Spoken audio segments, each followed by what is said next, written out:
What's going on, everybody? What's going on? How I we had my doing? pirate hat on. I was Hell like yeah. ready to start jamming out my pirate hat. Then the Yeah, music stopped. I love the sea shanties. I can't get enough of them, man. They're so Cheers. good. But tonight we are Gotta doing get this something a show little going. bit different, man. I'm excited. I wonder how many people are actually going to show up for this thing. Yeah, this is gonna be But fun. yeah. I'm excited So, for this. ladies and gents, and everything in between, this is our very first open mic night here on the Bionic Bread channel. And of course, I have my co-host with me, Peter Yeah. Orchard. What's going on, everybody? Dude, it's always a good time when we have you here. And we got a few people in the chat too. We've got Zaid. What's up, Studios, of Zaid? course. What's going on, Jeremy? How you doing? You got Peter Orchard Studios up in the house. Oh, look at that. How about I wonder who that is. Yeah. How you doing over there? You good? Hey, Awesome. how's it going? Hail, Zaid. But yeah, man, this is going to be a good one. So far, we've got only a few people up in here, but I'm going to go ahead and put the invite up in the chat, and I'm going to try and post it at the top so people can click onto it whenever they want, and they can join in when they need to.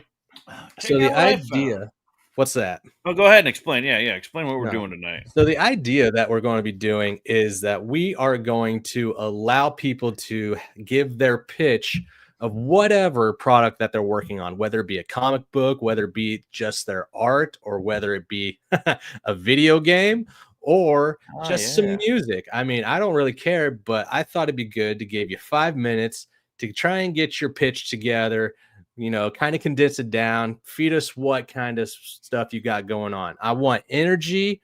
I want electricity. I want you to be pumped for your product. So yeah, you got to tell me why I need your comic, why I have to buy your product, whatever it is, comic books. That's what I'm into, really. There are some board games out there that look kind of cool too, but yeah, I'm excited to get excited about books, man. Like, I went to the store today, the comic shop. I was looking for my cover. I got that cover on Nexus, the Nexus Scourge, and it's in stores right now. I haven't been able to find my cover. Like, mine's cover C, and then I have a Virgin cover F, I think. Okay. Nobody's got it. But they did have Battle for Thune World 1 through 5. I've seen like 1 and 3 and, like randos here and there. But I was like, I love Nexus, by the way. It's one of my favorite comics. And when I saw all 5, I was like, oh, fuck yeah, dude. And I was like, I went up and I was like asking, I was like, yeah, I don't suppose y'all got the Peter Orchard cover for that Nexus book. And he was like, who? Oh my I was God. like, up and coming best artist in the world someday. And but how much are these? And he's like, $1 a piece. I remember when this was crowdfunding. I'm pretty sure it was this one, and it was like $30, dude. That's sad. It's sad. I remember. Now, I didn't get all the tchotchkes, of course, and there was some cool stuff in there. But still, I'm excited to read these because I love Nexus. This is still when Steve Rude was. This is like Steve Rude and Mike Barron. Okay. I've got a Nexus Scourge, and we'll be doing a review on those pretty soon. I don't know when, but we'll get in there. I love Kelsey's art. We're starting to get more people up in here. I think it's time for us to start to get going. Let's go, Corey Barton. The timer set. We are ready to go. We've got a couple more people up in here. We got Corey Barton in the chat. What's up, Corey? Welcome. What's up? Yes, the Master Mod is back in the chat. Let's see it happen. And the first guest that we have coming up on here is Jeremy 7. Here we go. What's up, guys? How are you? How are you doing? What's going on, man? Well, I love the t-shirt, Ordinary Everyday Turtles. That's great. I love that. And then the R.L. Stein, of course. Oh, yeah. Gotta have goosebumps. Heck yeah. Way to go, guys. How y'all doing? Doing good, man. Sweet. How's it been going with you and issue 2 of Beck and Recourse? I've got some news for that. So if I've got 5 minutes, I don't really need all of it. So let me just kind of chunk that out of the way so I don't take up anybody else's time to be running behind me. Corey, get in here. You got books too. All right. Let's go. I did share you a screen, so I don't know if you wanted to do it. Get that going? I can run. So guys, right now, my book is Beckoned Recourse, and I'm going to run you through. If you go to zanestudios.com, you'll land on this page. We got a new store, but this page just basically tells you who we are. We got a couple news updates that I still got to update. I'm the webmaster, of course, or you could just hit us right there at the bottom if you have any questions or anything. That's the first tab. Second tab is about our video game, Beckon, that's just on Steam right now. You click the tab down here, demo on Steam. It'll take you to Steam right there. It is free to play. This is one prototype, and I got another update for that too to talk about. And then our Beckon Recourse page is basically what you get on an Indiegogo page or a Kickstarter page. It's an info page, just letting you know. It's got our trailer up top here. It gives you a couple samples of the covers that we got, including samples of the pages here that you can click through and open up in a larger window. Yeah, so then we got some character breakdowns. Yeah. Get some character breakdowns, some of the stuff that we got that my hands just can't stop moving, so I have to make all kinds of toys and replicas and stuff. So the store itself is there. You click store, you can run into one of these windows, and it should pop up here in a second. So yeah, we got all 4 of the covers available right now. 2 of them are mine, a black and white and the color version. And then we have the famous Shanthan Jetty watercolor cover for this one, which everybody loved. And again, you can click into these things and see larger images of them, especially when you're sitting there going, hey, what's up? So yeah, just go ahead, add to cart, whatever. I've made quite a good amount of sales in the first couple of weeks that the store's been up. We have posters too, an 18 by 24 of that wrap cover of that first. It's huge. A few of you guys have gotten it. It's Bionic Bra. I think I sent you one, didn't I? Yes, sir. You actually spotted that I had some issues with the one that I was reviewing with some like ink blots and stuff right by the printer. And he was good enough to send me a new fresh copy. Yeah, I caught it in the stream. I was like, why is that red blotch there? Hey, can you check that copy for me? And he did. I'm dumb enough to think that I thought it was part of the artistic look for the book. I didn't understand it, but I was like, I'm not going to talk on that one. But yeah. No, I caught it through the stream. I was like, no, I got to send him another one.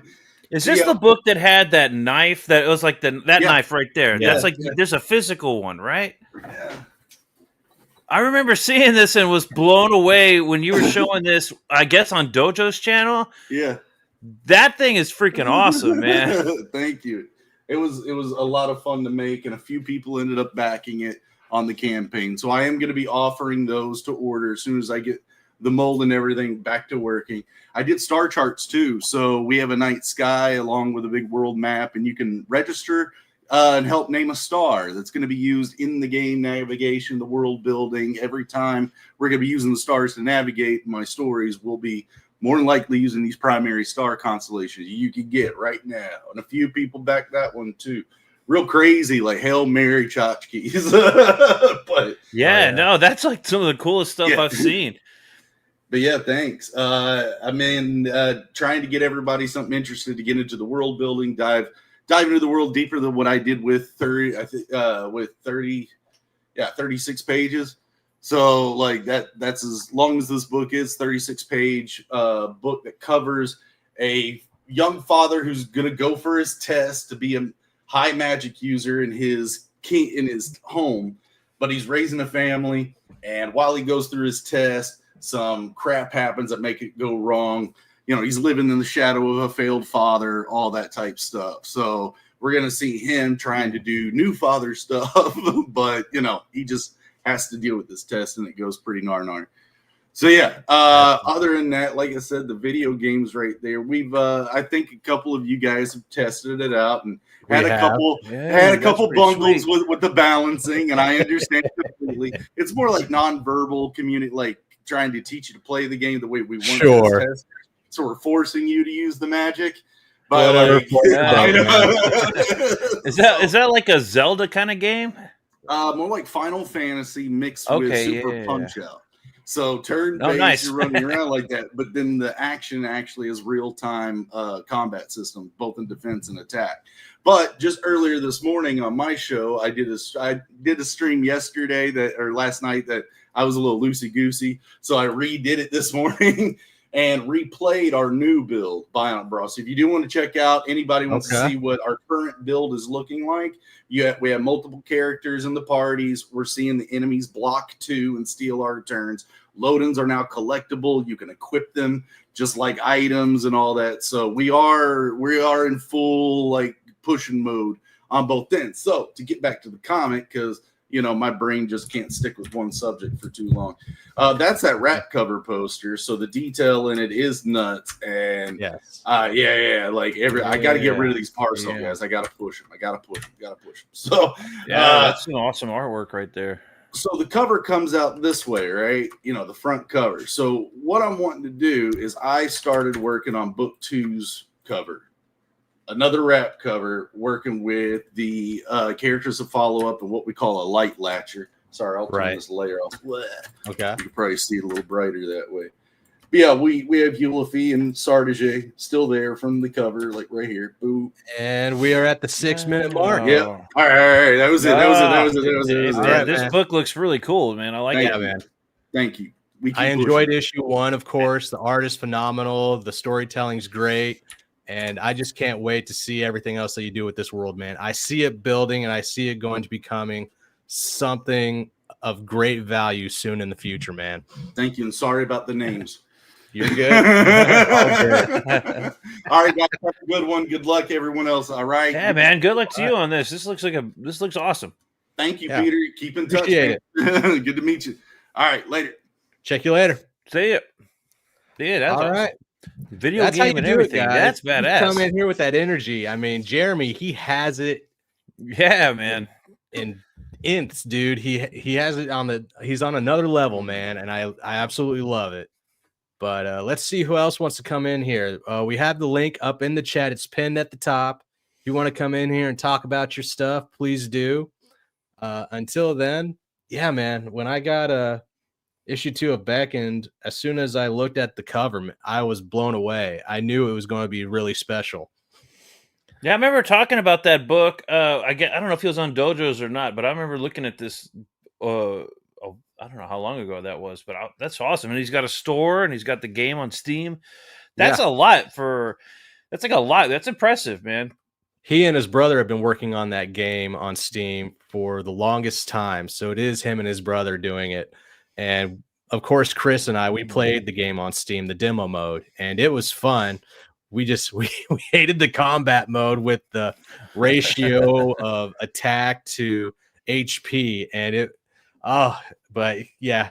Anyway, it's still a good game. The graphics are excellent. Go check that out. It's like available to download right now. I think I just got Steam on this computer. D-Wag's in the chat also. What's up, Darren? What's going on? Anybody that wants to jump in, just hit. We might have to adjust that time limit give them more time. I mean, yeah, definitely. I want to hear more about it.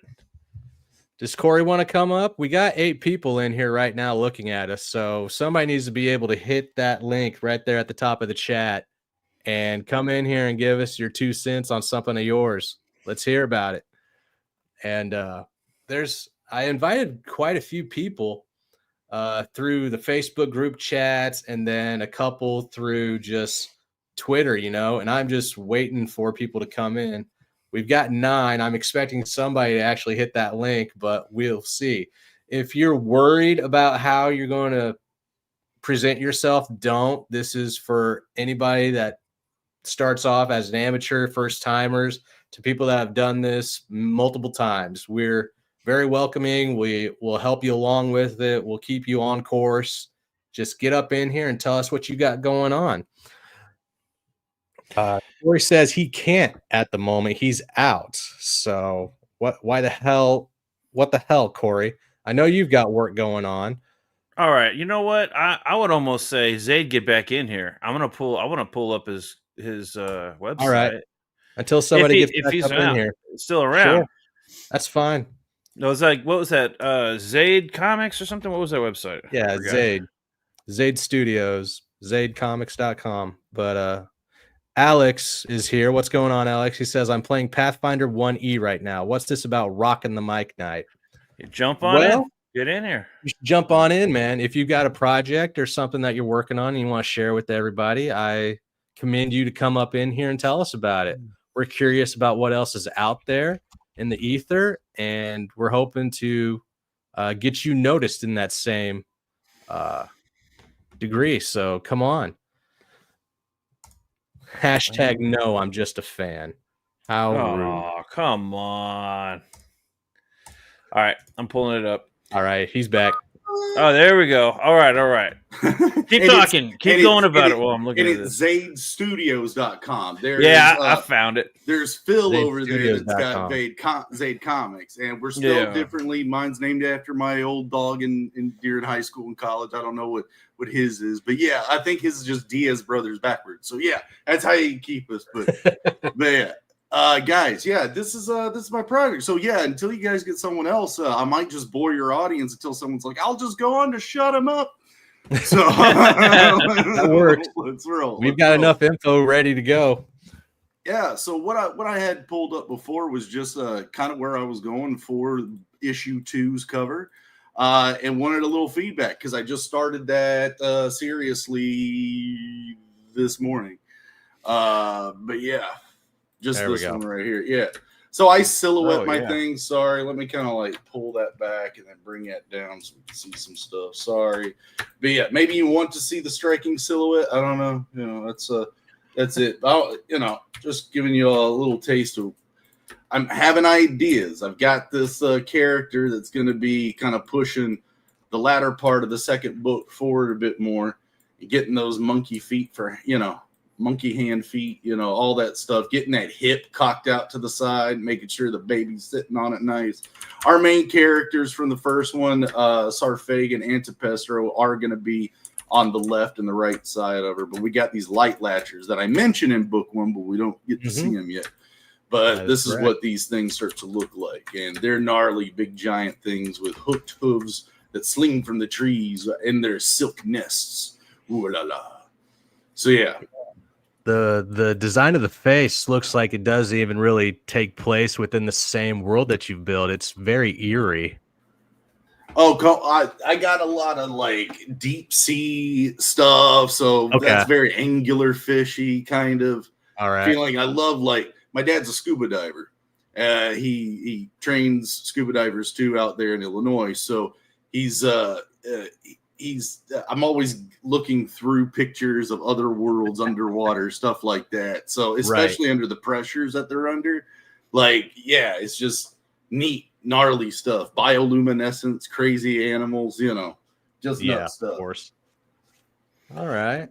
But yeah, I like a fantasy world where I get to really just make up anything. I'm really digging this website. This is like pretty clean website, man. I like how you got like previews and like the quick view thing. Yeah, it looks professional. Appreciate it. Well, we try. You get like little sample pages and everything. I do have one thing that we do talk about when we're looking at campaigns. Shoot. That's something I noticed. I appreciate you got your pages in there. We know what we're getting. Right. $20 for 36 pages. Yep. That's something that might make me think twice. Now, granted, of course, your artwork, the artwork in this book rocks, and it looks like it's going to be fun. But if whenever I'm looking at books and everything, that's going to be something that I think you might explain it. I can explain it straight up for you. Oh, so my Indiegogo campaign was priced at the same exact price. So I had just basically fulfilled that. I'm not dropping that book price. Yeah. No. You don't want to kind of stuck at that right now, if that makes any sense. No, that makes perfect sense. You don't want to devalue the book that people invested in, and so that the resale value of the book. But the time I put into it with the artwork tried to make me feel okay and be like, I know, but I can explain it too. Come on, like every page and to be fair, like that. Every page that's exactly the thing that I think when I go over to like 9 Lives Comics. There's like, he's got some books, and I'm like, oh man, I really want that, but I wish it was a little cheaper. And I did notice you do have the black and white down here, and that's 15. the 15. Yeah. Which So- that'd actually be really fun to look at, the black and whites. It changes the attitude a bit. I've actually heard that from some people where like it's a darker like feeling, like it's a darker mood reading the black and white one, where the color one gives you that Final Fantasy RPG anime color kind of like exactly from it. So but yeah, like I just I personally like the black and white one more. I'm really getting into the line art variants and stuff. Whenever Ethan did those Dale Keown the acetate covers, just going through those pages, just look, there's no words or anything, so it's just the artwork. Man, I was like really digging that. And then I got that it's not quite the same, but I got that oversized Weapon X book that they just recently put out like a year or two ago. And they had some black and white pages in there. And I was just I love looking at the line work, man. Line work. I like to learn, though. I'm like an artist, so I like to learn looking at artwork. And usually the values are like right way, like your imagination can fill in the colors. Yeah, like one of the craziest. Did you ever read the Wolverine comic books? I mean, like, who hasn't, right? Yeah. So there's like a Wolverine. It's right after Fatal Attractions, or maybe it was in the Fatal Attractions. That's where Wolverine gets all the adamantium ripped out of him. The Wolverine book, because it was a crossover between X-Men Wolverine and Cable and some other the Fatal. Anyways, there was a double-page spread of Wolverine of him laying on his back and all the metals coming out of him. And I always liked that page. Thought it was really cool. There's a lot of crazy shit going on that page. When you look at the line art of that page, it mind-blowing. The detail, the rendering, everything about it is like, wow. You know what I mean? Yeah. The dinginess, the little pockets that they will pop on some things. Yeah, it's like it's perfectly clean line, like rendering with, and I'm just like, wow, this is like a double page spread, perfect rendering. Like that's obviously he's a pro. And that's what I like looking at. It's like that kind of stuff really makes me interested in looking at line art variants. So I'm like seeing this going on. That's a nice touch having that available. Yeah, my lines aren't very large or thick. Normally in comic book art, you are going for pretty bold lines for a lot of, streamlined styles and stuff. And I went 0.2. So it's 2 pixels at a time at 300 DPI. So like my normal line is super thin. But I use line weights too. We've got some questions, very, very important questions coming from the chat. So I guess I must ask you. Corey asks, are there more monkeys in issue 2? Yes. Are there any human babes that get captured by the monkeys? Maybe eventually. Yes. Hey, if that happened, do a Kickstarter variant. I call them Kickstarter covers. Is there a silverback gorilla monkey? There could be. These are the important questions. You know what I mean? Yeah, these are the important questions. You got to ask these questions. I swear. Okay. Definitely. Yes, there are monkey women in the book. If you got the first book, you would know that. Right, Corey. Hold on. I got to bring that up. I'm gonna look at him hit. So I did give a copy. I gave a copy to both Guest and Peter. You should be getting yours this coming week.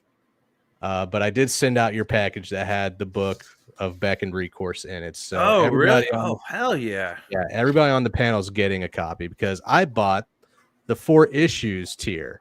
So in your face. In your face. Man. I'm going to have to get you back because you sent me a lot of books, man. I want you to be updated on what I know so when we do our stuff, we can talk about them. It's like I back the books that I can, I like back as many books as I possibly can. And I've actually just recently got into a bunch of books that I was like, I can't wait. I'm getting excited. This is actually one. Now that you're telling me you sent it, I'm excited. I want to read this. And I wanted to look at it before, but get a poster. I haven't forgotten about you either, Jeremy. I'll get you. Oh no, you good, boss. I missed out on your second campaign for Cobalt, so I did get first Cobalt. I just didn't know that you had done a second issue. So I was like, oh dang. I dropped out like halfway through of, going out and promoing for the second book because I had just had my first child.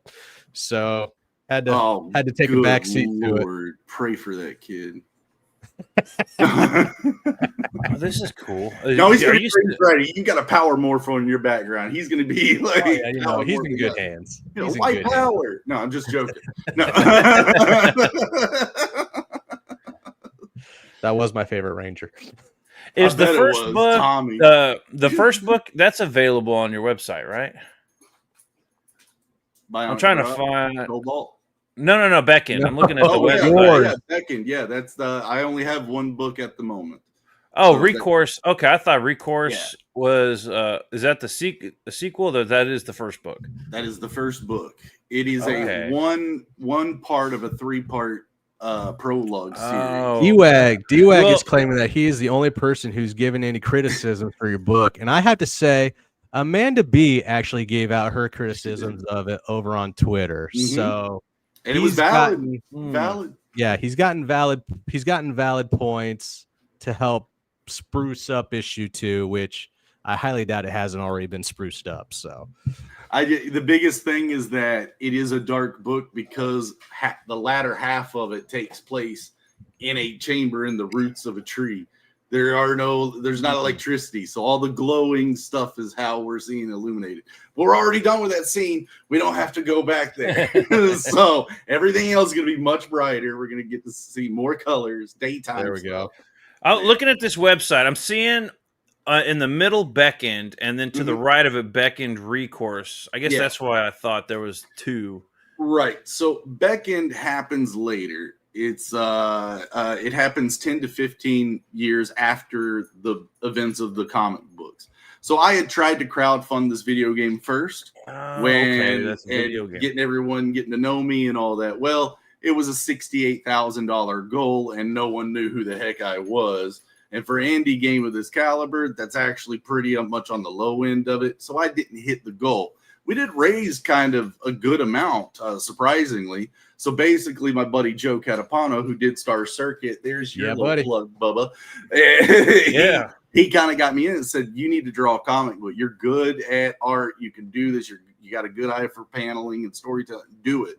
So I jumped into comic books. Yeah. So yeah, that's where the Recourse part is a double entendre. Where were you pushing it? Like, where were you like going? Because Indiegogo, I've been around here. I mean, like YouTube, like on your channel. Yeah. Do you ever go to Discord or anything like that, or even TikTok? Not hard on Discord, but through Twitter or like on YouTube. Or I'm thinking of Twitch. Not so much Discord. Twitch was one. Yeah, I didn't go to Twitch too hard. And there's itch.io too that I could probably get in with a little bit more of the indie gamer creators. But when I was working at I was doing a lot more work a few years ago on Fiverr, and I don't like Fiverr. But I did so much work for tabletop games. There's like this whole tabletop. I didn't even know there was such a thing as a tabletop gaming community. Yeah. And there was this one loyal, devoted. Dude, great, they're great customers. I did so much work for them, and a lot of them were really cool ideas. And I was just like, this is something that they would, if they knew about this, would love it. Yeah, I'm an old tabletop player myself, like Rollmaster. Yeah. So the 80s, I forget what it's called because it was a few years ago. 80s RPG or something. He's got a Twitter somewhere, but Saltwater. Anyway, if like getting in with like that, that's almost where I would be like, okay, you might be able to get an extra 10 grand jumping into one of those communities, and they're on Twitter, they're everywhere. You just got to like meet them, get in with them and stuff. If I want to reach out to that guy, and I'm going to like point him in this direction, see if he'll reach out to you and stuff. Cause I'm telling you, this is exactly the kind of stuff that they get like excited about when they see this world building, lore stuff. Big maps. I'm looking at your map right now. Right. Like, the big maps. Yeah. That map looks badass. Thank you. The real trick to making it, was using nebulas, photos of nebulas. Yeah, I could see that. And start playing around with a couple terrain programs to kind of auto generate, like a lot of tricks were done to get it that way. But it's zoomable. It's big too, but it gave me. I kind of see what you did, like a little bit. I'm seeing. Was it like taking a nebula and then you do grayscale and then you do a height map? Mm-hmm. Yeah, I've done that before. Yeah. Doing stuff like that to get it out. So heck yeah, it worked. Yeah, dude, that's pretty cool. Yeah, that's interesting. You tell me now. I'm seeing it. I'm like, I could totally see. Yeah, that looks badass. That's how you get those natural. That's a cool idea. Lines. I used to do the same thing, but not with nebulas. That's a cool idea using nebulas. I used to do the same thing on After Effects. I mean, you're getting the height maps and everything. And then you have to do Blender. A little doctoring because it wants to height map all the stars. Sure. And stuff. Yeah, and you want to do a good coastline. Yeah. Blender too, man. It was a lot of fun. But yeah, like I do all kinds of concept art drawing, stuff like that. I come from video game development. I've been doing it since 2012. Mostly playing on my own stuff. All the time before that, always been wanting to make this game. I worked for a company where I was the only artist. So I had to do all the art, the promo art, the animation art, the sprite art, like environment, all of it. And, they ran out of money, but they were a great couple guys. And the severance got me kind of set up to do all this stuff. So you can see some of these drawings from 2006, 2007. When I'm I was curious if any of those are for sale. I saw that. I saw you. I got them. I still have them. But yeah, like, are they for sale? No, but I got them. They may be one day, depending on how much people would pay for them. You're getting a lot of love. You're getting a lot of love from Matt LaRock here in the chat, man. He's loving your. Oh, thank you, man. Appreciate you, sir. Yeah, dude. Those maps do look pretty cool. And I like maps. I don't know. Well, I want to get a poster made of that too. I was planning to do it for the campaign, but I was glad that I just did it with the wrap cover. But I do want to get that map. Is that a guy thing? Like just liking maps? I just like looking at nautical maps and everything. Yeah. I got a world map directly up in his room. Like if this was a 24 by 36, I'd be looking at it going, yeah. Would 18 by 24 be good enough? Hell yeah, it would. Okay. I'm just 24 asking. by 36 would be better. But well yeah. Right. I'm just looking at it going, yeah, but an 18 by 20, was it 18 by 26 or 24? Yeah, I think I'm going to it now to see how large I've actually got that. Because it's large. Coastline. I'm seeing like depending on your currents and how the planet's axis, because it looks like it's spinning more towards the top or something like that. You got a lot of like desolate, or is that ice up on the top? It's ice. Okay. All right. So it's roughly spinning the same as Earth, which means your weather patterns. And then I'm like, okay, your currents are going to be doing some crazy shit down the middle here. That bowl right there on that left continent, but on the right side of that left continent there, bro, that's gonna have some wicked surf spots right there. Oh yeah, I can just see it on the inside. That's the kingdom of Thal, or the dominion of Thal. So that is where our Denethite is sucking the life out of the planet for the most part on that side of the continent. Wicked riptide. How long did the map alone take you to actually map out and figure out where you wanted to put each of your different humanoids and creatures, cities, humans, all that? So it took a couple weekends with weeks in between them, with like, okay, me and my buddy started like coming up with a lot of the names and tying a lot of the regions together. Like we have like the Unraveled over here.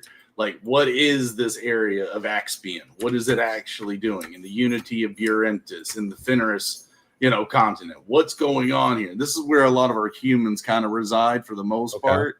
Up here in Bestrahd, it's more kind of desolate, kind of like your snowy regions at part, but we have a bunch of pirates and seafarers, kind of like you would get with your Scandinavian type Viking-esque my people situation. Right, same here. Skull, Hell yeah, dude. But I love it. Brigadoon Spires is over here. And this is where we get kind of the Denethite I is like sucking that. the land. Did you say it's Brigadoon? Yeah, Brigadoon spires. It only come around every 200 years? Is that a thing? Is Brigadoon something? Brigadoon's a town like an Irish or something like that. It only comes around every 200 years. There's a movie called Brigadoon. Oh, I was thinking brigand and then like lagoon, and then kind of put those sounds and phonetics together. Well, that's pretty cool. Yeah, it's spelled a little different. Yeah, right here. Yeah. Oh no, that's how it's spelled, Brigadoon. Yeah. Oh, damn, I'm gonna have to look that up. Like, am I gonna have to do that for a lot of these? You might be able to use that like some lore, some like hidden lore in there. Yeah, whatever, some meaning. Yeah. My biggest question for issue 1 when I finished the book was, is there going to be any background given to why the child is stuck in Danethite? Yeah. Or is that just going to be like loosely alluded to, not really given full explanation? I do have a 10-page comic book that I am planning to do traditionally. Okay. Not colored, but with graphite and possibly ink, but a 10-pager that explains his backstory a little bit. You know, it tells us kind of who he is and why he's there. But yeah, not too much. Yeah, because hearing that a father gave up his child to take that position, that didn't sit right with me when I read it. I was like, what kind of a bastard father would do such a thing? Right. And I want you to also think that's what Tepestro's thinking. Okay. That's how they understand what's going on. They don't know what it is. You know, hey, spoilers. Just kidding. No, not spoiler at all. I'm just kidding. But if actually I will give you a little spoiler here, guys. So there was the last page that was in the inside of the cover. Yes. That's a pencil drawing done by me. Okay. So man. Nice. So we're gonna get into it, but shit. Who's this holding up a light and who's this running towards the light? Why is the lights so dark? Is that just a paper thing? What's going on? No. This is my actual print file for okay. So I just dimmed it in the inside of the cover. If I can actually go back and find. Oh, all right. Maybe you can answer something for me. I darkened it for style for the okay. Sorry, because every time I watch somebody coloring, because I'm like a pencil ink or whatever. I'm like an artist. I don't do colors as much, but I'm trying to learn how to do digital coloring. And I always notice every time someone's doing flats, the colors are always like dimmer. And I kind of get why they'd be duller, but dimmer, I don't understand why everything seems like it's in a shadow when I see somebody coloring a page. And I'm wondering, is it because they're going to paint the light and that way they don't have to worry about the shadows? It's usually what's going to happen, or you're setting up your base tones or silhouettes. Or, those become maskable. Like you could, especially in digital art, if they're solid colors, you could just click. I'll show you real quick. I know there'd be all layers, and you want to do an adjustment layer to lighten it or darken it. Yeah. So if I wanted to grab the whole thing, I could just, because I have this flat layer mask here, like that grabs the whole thing. So I could do a lot of effects just like that. I know Corey Barton and them like to do kind of spray paint style stuff where they select it hard like this. And then they can start throwing like soft brush techniques out or textured stuff where, let's see, we're just painting a little green off on the side, a little light off over here, just kissing the edges with stuff. That's what, I've learned that certain ways, but everyone has their own way of doing things. When I first started with Photoshop, I was doing layers by sections, and I was like painting each individual tones and everything in each layer instead of doing adjustment layers. And right.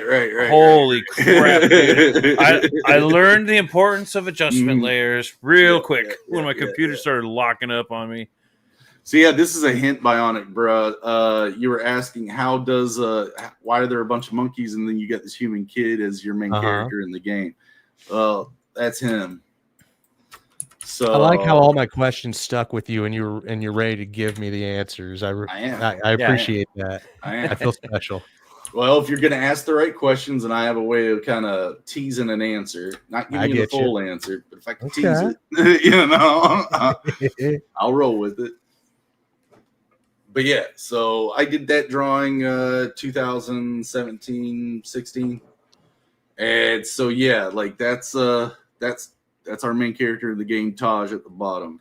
So I'll let you use your imagination with who's the one holding that light at the top. Damn, I about just did that. Okay. Something to That's such a good piece. something to keep in mind when I'm reading it. Like, I see. That's the spoiler. Yeah, that's the spoiler I was talking about a second ago. Yeah.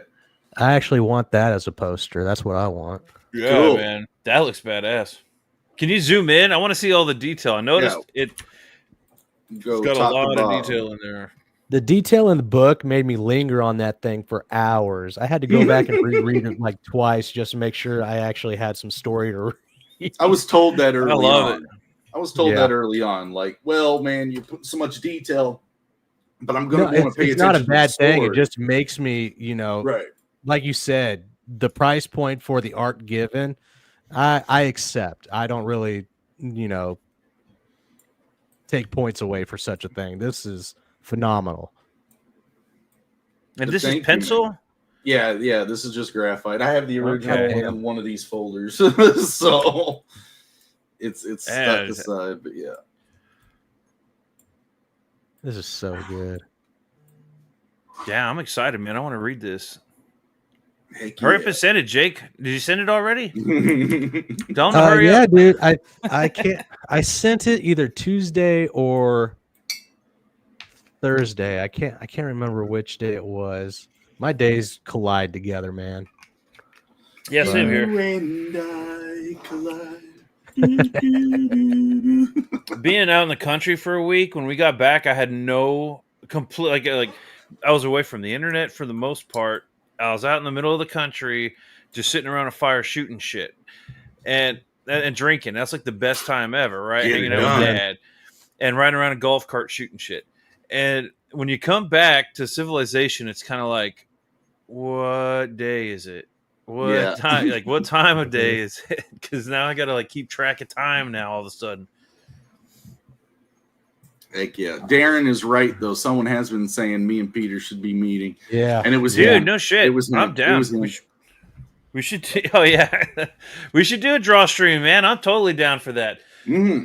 I do these little daily doodles, which are not that's not, the epitome of my work. Those are like lunch doodles. And I'm starting to think I should start posting like spending more time on some shit, because Mike Barron saw a lunch. Okay, that one was a little bit more than a lunch doodle. That was like that might have been like 2 or 3 maybe 2 lunch doodles, because I filled in a whole page. And I work at a school, so I'm like, I do this to like show these kids, like, hey man, check it out. You can draw. You got to take your time. Just stop trying to hatch it and stop doing all these, like, take your time, make it look clean, make it look professional, and then you can erase your pencils and stuff later. Go light. Anyways, I'm doing this to show them, and I do this ink drawing because I like Nexus, so I draw this Nexus picture. Yeah. I'm like, hey, that looks pretty badass.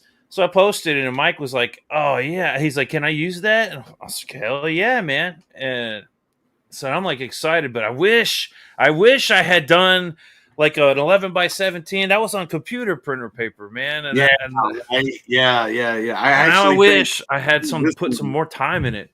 I think this one's on computer paper too, bub. This was before I was doing comics. Like, that's every day. I got so many I got stacks of fucking artwork, like all on computer paper, just like doing doodles and crap. And I've also got like legit work and stuff. I do that too, but I do that while too. I'm at work at my day job.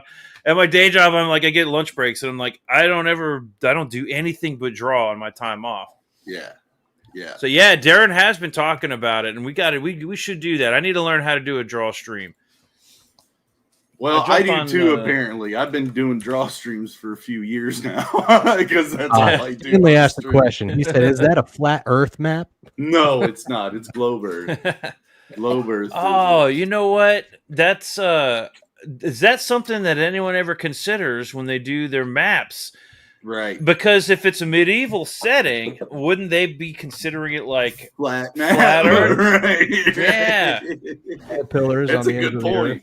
I didn't even think about that. That's a good point. That's like medieval or Middle Earth is like I don't even think they have the edges of that map.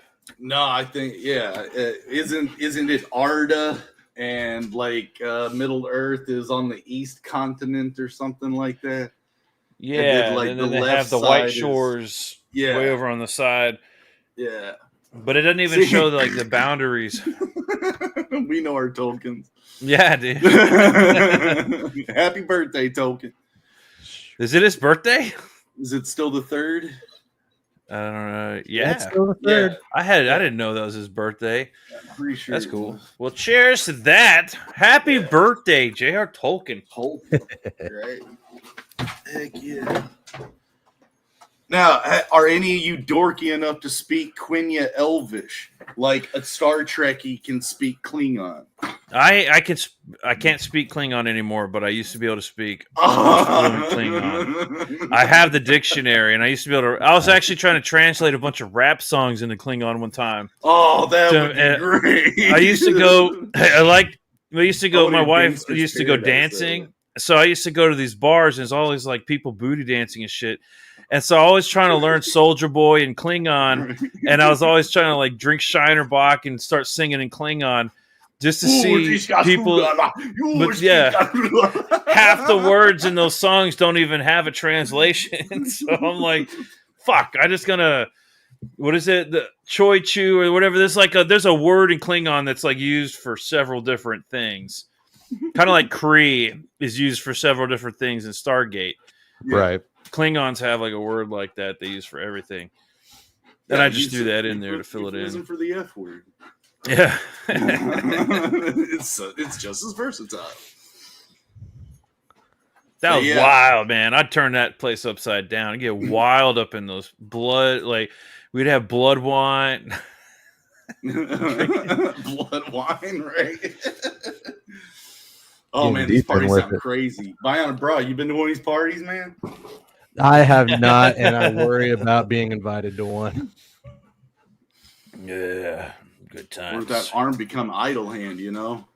You had that robot. What is it, conjuring spell for Peter? Heck yeah. We got to see this. Bring him on. I want to see this spell. And his new, I seen your new house, bro. I saw that on Twitter. I want to see where he's where he's casting the spell. The link is pinned up in the chat in that white bubble if you want to click it. I think Jeremy might have scared off everybody else that was going to try and get out. I didn't mean to. I was trying to lead by example to show. No, he's here, man. Yeah. No, right? You're here. That's what matters. This is how you do it. You need to come up here and just come shoot the shit, hang out. No shit. Talk about your book. Well, mainly it was D-Wag going, hey, go show that drawing to Bionic Bra. I was like, I plan to, man. Okay, I plan. He's like, dude, he's the best agent anyone can pretend to have. You ain't lying. Yeah, no joke. That's free market, right? was it Dojo's channel that you were on? We were on a panel together at one point. And I can't remember because I did. I think it was Dojo. It was probably Dojo's. Yeah. He's mad at me right now, but he'll get over it. Dojo, you gotta unblock. He's probably mad at a lot of people right now. What was it? That last book he tried to crowdfund didn't hit. Yeah. I've got Reptile. Sure, I got Siamese, but which Reptile do you have? Which one? Projectile. No. Hold on. Let me see. Which one? Reptile. The Reptile one. I got this one. Okay, that's Shelby, right? That's his cover. Shelby Robertson. No, I got the one. I think I got the one that Shelby did. That's the one where he's that's against the corner with the guns, getting ready to go around the corner. I think that's the one that was Shelby. Okay, right. Yeah. I did that really cool looking one. Yeah, the one with the of him like pointing the guns.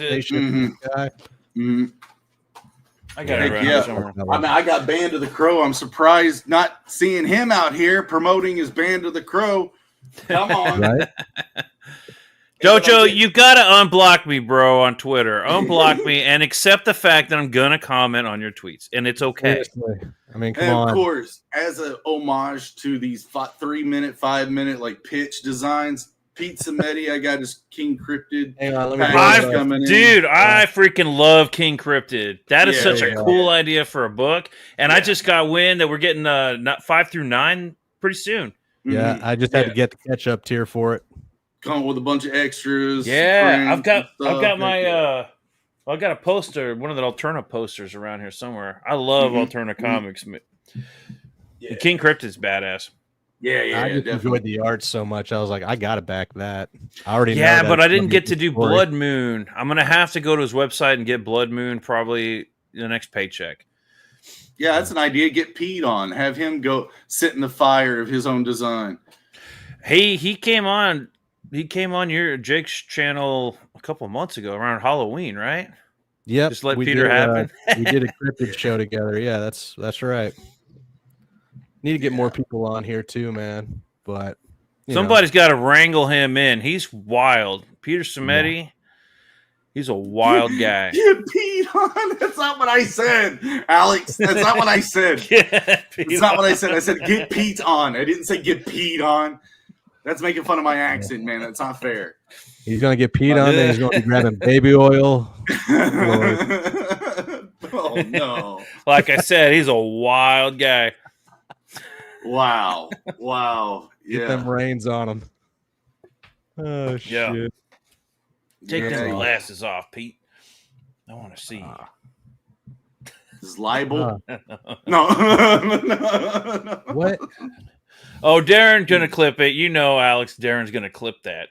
Dan's clipped me get my head cut off by him with 2 lightsabers right now hanging on Twitter. We like this. I wonder what that's about. You know what we were talking about earlier is okay, Michael Bancroft. He saw what we were doing. He saw us like looking at books and talking about crowdfunds and everything. And then guess what he decided to do? He's gonna shift gears, and he's gonna start looking at books. Yeah. And then guess what else? And then Ali Singwith saw our show and was like, you know what I'm gonna do? I'm gonna start looking at stuff. And then I'm like, fuck no, we're the fucking good guys around here. You need to step off. This is our shit. And and guess what else? Yeah, Ethan Van Sciver. He's all of a sudden doing Comics Gate Live. Because they're all stepping all over us, man. Pudding of a man stole our idea. Yeah. There's nothing original anymore. No. Yeah. So I think we should be super villains now. Merry Christmas. Oh, yeah. sorry. And a happy fucking New Year. Damn straight. Get Pete on.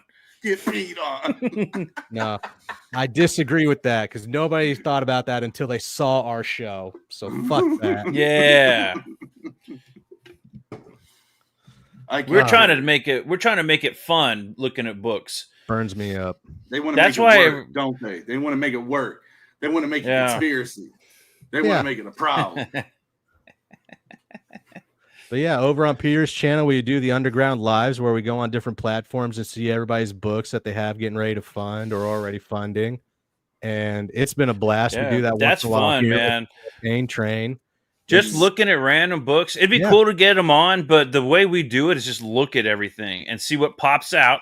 And as if I was just a random person scrolling, you know, kind of see what looks good and then check it out. And if something doesn't look good or particularly looks bad, to kind of check it out and see what it is. And it's kind of funny. Usually there's a correlation between bad thumbnails or titles and the book itself. You look at some of these and it's like, this needs some work.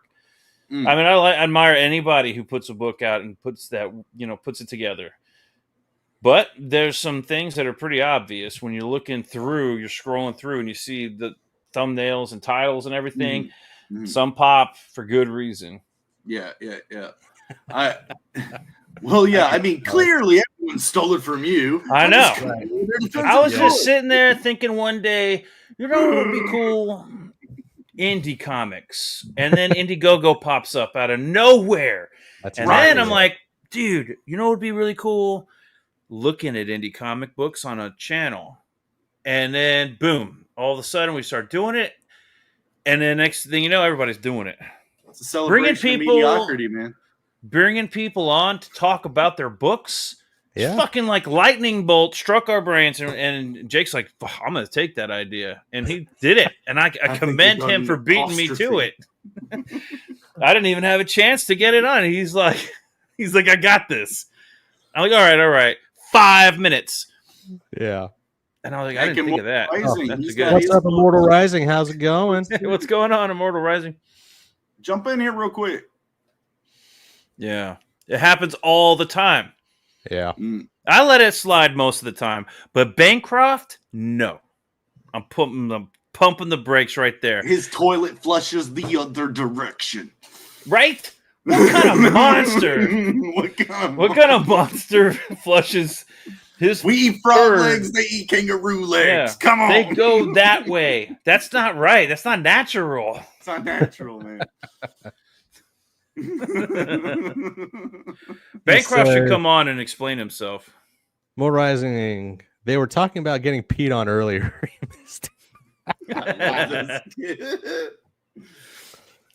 Yeah. That's how we roll around here. Yellow snow. Who wouldn't want a shower made of gold? God.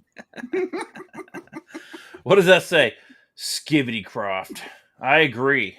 Hibbity jibbity Croft. That's right. Yeah. Shame. Slackcroft. Well, guys, we were at the top of the hour. Do we want to keep going or wait for somebody to actually come on here and actually grow some balls? You know what? I'm good to stick around. I don't know about Jeremy here. Well, but it would be interesting. Stage. It would be interesting to look at books, to go check out some stuff and see what you like your thoughts, because you have a pretty solid. You had a solid campaign running. Mm-hmm. Now you got your website going. We could look at some books, just like pick a kind of scroll through. I don't know, Find My Comic or something, and see what stands out. I think there's some new books since we've looked at them. I don't know. Does that sound like something you want to check out? Vaughn Coleman just launched issue 2 of Phenomenova on Find My Comic, and that's what he was doing on his channel. Did he just finish? He just finish the first one? Yeah, he's already got the second one out. Pumping them. Nice. Yeah, it's awesome. Keep it up, guys. But yeah, I'm gonna yield stage time, guys. Jump in here. Like, I've talked about my stuff enough. But again, Peter, great to meet you. Yeah, man, it's good talking to you. Always good. I guess it's not meeting you. It's meeting you the second time or third time or whatever. But we'll see you again, sir. All right. Yeah, definitely, man. We got to put together a lot. I want to. You do draw streams? I want to jump on one of those. Dude, I'll draw. You can come on my. Yeah, that'd be great. Awesome, bro. You're always welcome too, bro. All right, guys. Of course, man. We out. Awesome, man. Take it easy. Have fun. Yeah, D-Wag's been waiting to make that happen for a while, and I've been telling you to get on draw streams from the get-go. Yeah, but I've never done draw streams. So I'm like, plus I'm trying to get my camera, and so I jumped on Don's channel, and then he's used his Restream, which my phone can't fucking handle, and I need my phone to look down at my artwork. So the whole time I'm sitting there drawing, and then even my internet started wigging out on me, and I was like, I couldn't hear. Everyone was like, so I couldn't talk. And I'm just looking like an idiot on the channel. And I'm like, I think I'm going to back out and try to get my internet going again. Okay. Well, you can always re-up and try it a second time if he ever sends you a link again. He did. I think he sent me the link for this past weekend, but I was out of town. So if he keeps sending me the link, then I'll jump in again. Excellent. Let's see. Alex says Phenomenova is more of a floppy, though. Really? Is it a reprint or is it a part 2? No, it's issue 2, like a part 2. So he's got to do. You can't. You got to do like it's like a series. They got to like match. You got to make a clean series. You can't go to a floppy. I don't know why he chose to do that, but he did. Appreciate it, Immortal. Love it. Yeah. Anybody else that's out there in the ether, go ahead, like, share, and subscribe. Jump on, grow a pair. Go to my channel too. Yeah, Peter Orchard go to people at Studios. Peter Orchard Studios and sub over there too. I'll be going live on Wednesday, and where we just right. go look at all the random books. And if we're looking at somebody's book that tell them we're looking and we're talking so much shit. And then when they come to see what we're saying, we'll bring them on. And we'll talk about it.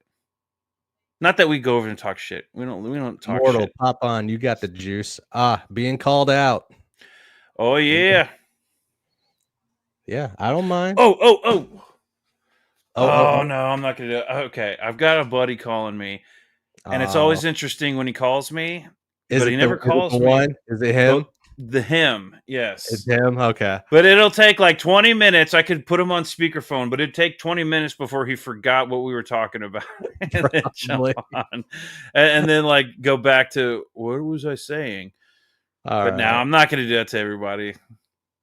Alex says it's book 2, but it's only 24 pages. He wants to get them out more rapidly and make it easier to sell in small chunks. I guess that makes sense. Like the X-Men had the X-Men 1, which is bigger than the floppies. So I guess it's cool to have like a big book at first. It's like an intro to it, so make it special, and then I can see how that makes sense. Why not? Yeah, if he can start cranking them out faster and it doesn't sacrifice any quality, then yeah, dude, totally. Yeah. The Phenomenon over 1 look pretty solid, I gotta say. It was solid. It was a fun read. Didn't really have too many things to critique it on. There were a couple panels where the art looked a little wonky, like the kid's laying in bed and it looks like he snapped his neck to the side with the way he was laying and stuff like that. But nothing like that Yaira. Nothing too bad to really, be like, oh, this is shit. This is not good. So it was Yaira panel was something else, man. Huh? Okay, and it was ISOM 2 had the preview for Yaira, and then there was the one panel of the girl sitting at a table and her head was like looking backwards like from her back, you know what I mean? Yeah, it did look kind of like that, just like broken neck. Yeah. But it's good.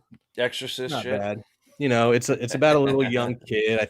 I believe he's supposed to be like 14 or 15, and the chip on the shoulder after you get superpowers. They do the whole like training montage and stuff like that in the book. It's a fun first go.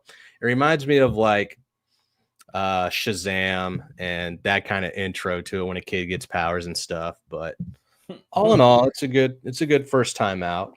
I want him to ramp it up for issue 2. I hope he does. Nick, if you're watching right now, because I think I put the link everywhere. If you're watching right now, hit the link at the top of the screen and join us on here. Ben, you could be promoting volume 2 of Tricks man. and Treats right now. Why the fuck haven't you clicked on the link? I swear. Everybody's just like, what is that up there at the top of the chat? It's the link to join. To be fair, I never look at the top of the chat. That I guess. Oh my god, he's calling me again. Hold on a second. Hold on. Should I put on speaker? It might be. Yeah, go ahead. Go ahead. It might be like. Hold on a second. No, I'm not gonna put on ahead. speaker. Hold on a second. Might be an emergency. Hello. It's not an emergency. Is it an emergency? Hello. Okay, hold on. I'm gonna put you on speaker. Oh shit. Okay. All right, you're on speaker. All right. 700 people watching. Pretty cool. What's up, man? Well, I thought it was an emergency because you kept calling me. Hold on. Is it up? Closer to the speaker or the mic. Okay, hold on. Oh, you there? Yeah. There you go. It's a personal fucking emergency. So, I mean, what have I done? What do you mean? What happened? I'm asking you, what have I done? Because I feel like I said some stupid shit when I was drunk. But you always say stupid shit when you're drunk. Every single time. Okay, but did I say something very stupid? Yes. Or yes. Every time. And this time included. I got a question. I got to ask you a question, though. Are you drinking right now? I am very inebriated right now. So you're probably gonna talk shit later in a few minutes, and then forget it. I would talk shit. You talk shit every time. All right. Anyways, let me call you back here in a little bit, man. No, wait.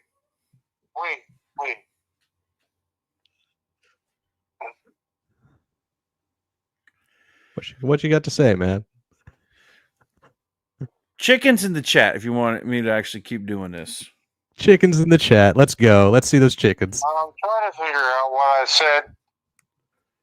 And then I probably said too much. I don't even know anymore. Like, That's the exact kind of energy. All right, but the problem is it's because you're drinking, and then when you're talking, we'll actually be talking about a movie or something, and then you'll be like, "What did I do?" And then you'll start yelling at me, like accusing me of like ruining your life and shit, and then either you hang up and then call me like the next like an hour later or the next day, going, "What did I say? I saw that I talked to you." okay. Right. Yeah. So I'm not.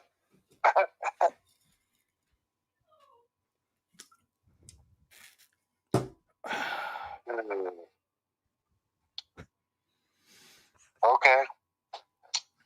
Okay. Have you watched Silo?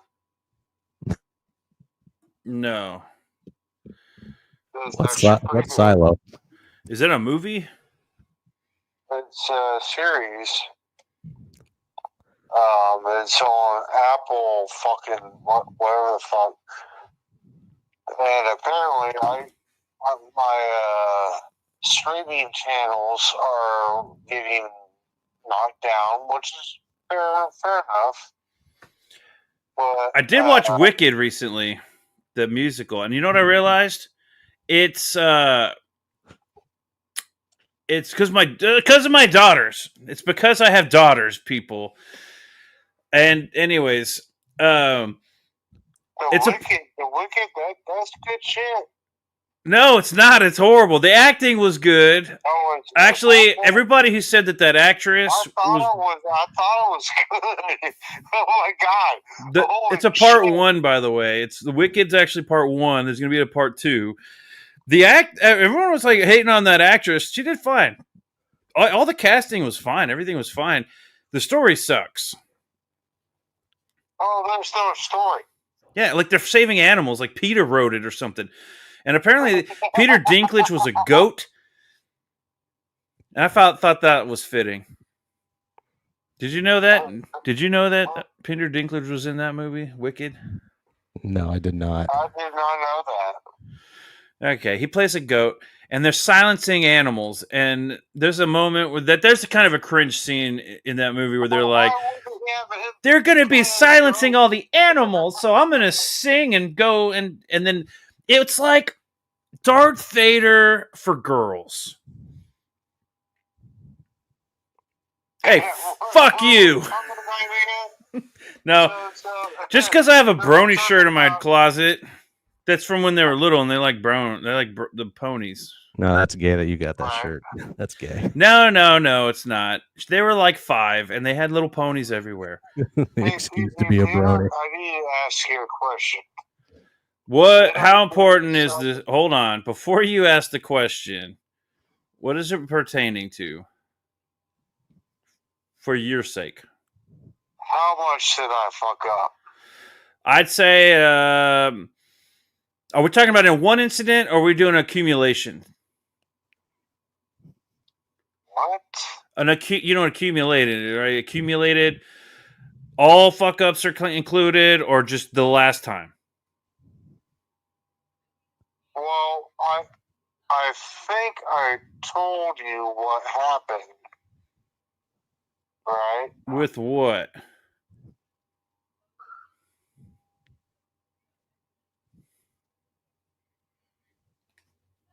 This is dead air, people. Yeah, I'm not sure what you're talking about, man. But anyways, back to Wicked. The movie was actually like interesting at points. The theatrical version is way better. The musical, What's the name actual of the movie? theater performance.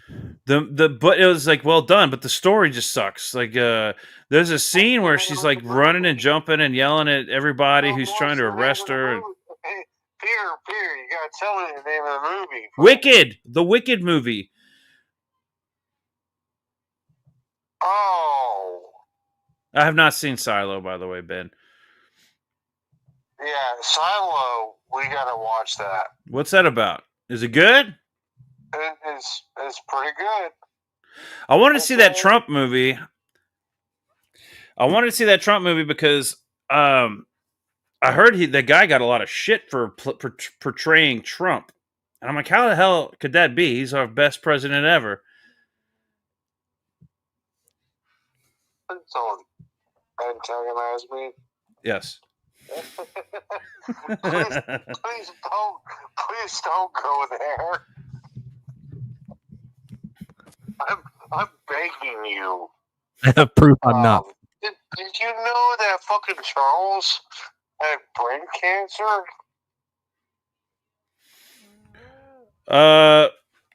No. I did not know that. Let me call you back, Nick. That sounds like something serious. No, that's you don't have to call me back. Hold on a second. I can tell you what happened. What I'm saying is, let me call you right back. I gotta go take a shit. I'll call you right back. Who's getting so good? Are you gonna call me back? Yes, I will call you back. All right. I promise. Take it All right, bye. Love you. You're not going to call me back, are you? It's like, all right, that wasn't as entertaining as it could have been. Give it another 20 minutes, it would have gotten really good. But he's talking about a friend who has apparently a medical condition. I'm not going to go there. Yeah. But that's like the beginning of a conversation with an alcoholic friend that ends up every single time with and then he calls the next day and it's like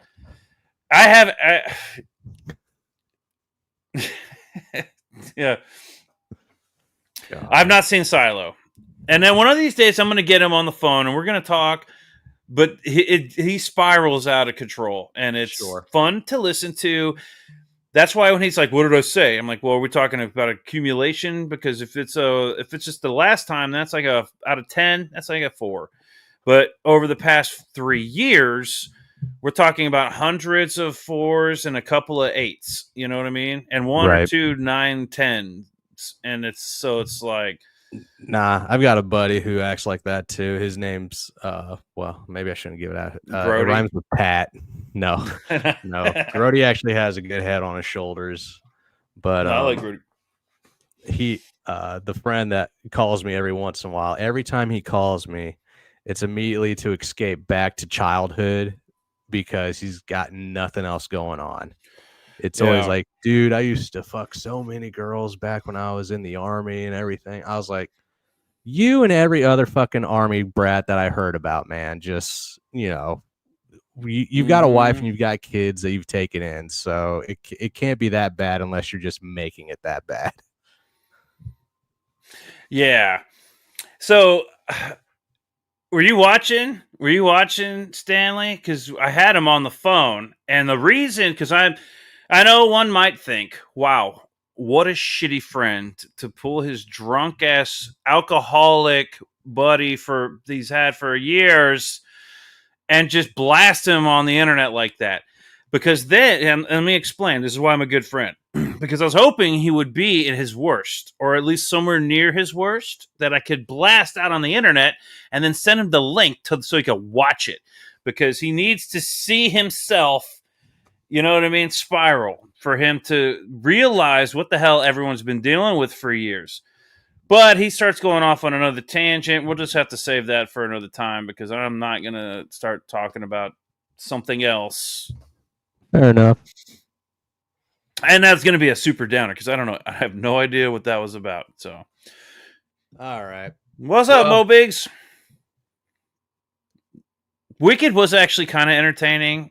Was it? It was entertaining enough to sit there and go, okay, all the shit talking about the movie and the actor and all that, and is like kind of bullshit.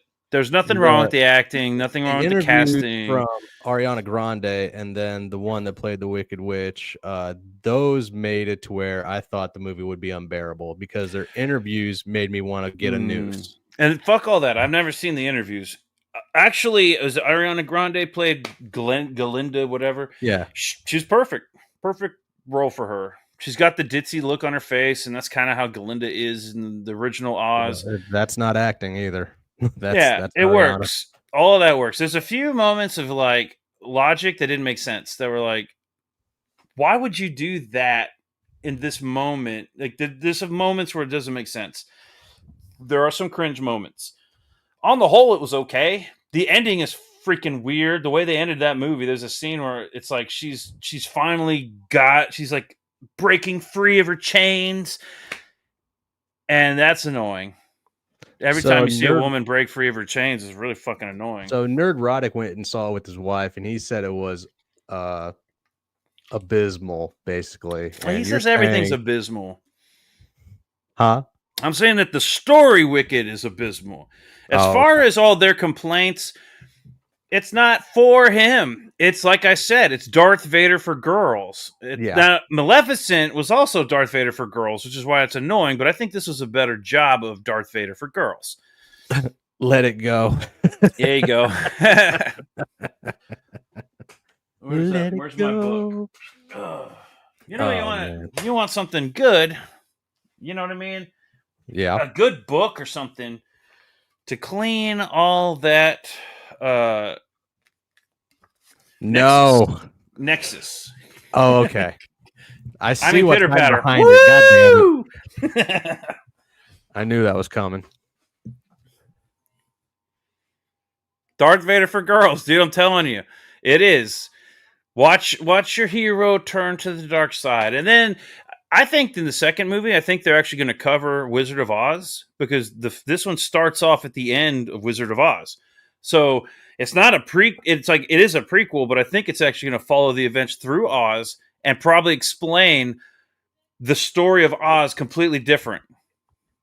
Well, see, it's just really weird because they already stole the premise of Wicked from the musical Wicked for Maleficent. It's the exact same goddamn story. They jumped the shark, and now they're reeling. They did the Maleficent because I don't know if they had Wicked yet, but I'm sure they didn't. So I don't know. Maleficent was just kind of I never actually saw Maleficent, so I can't comment honestly about it. I am a girl. I thought Maleficent fucking sucked. Well, that's good. Did you see Wicked?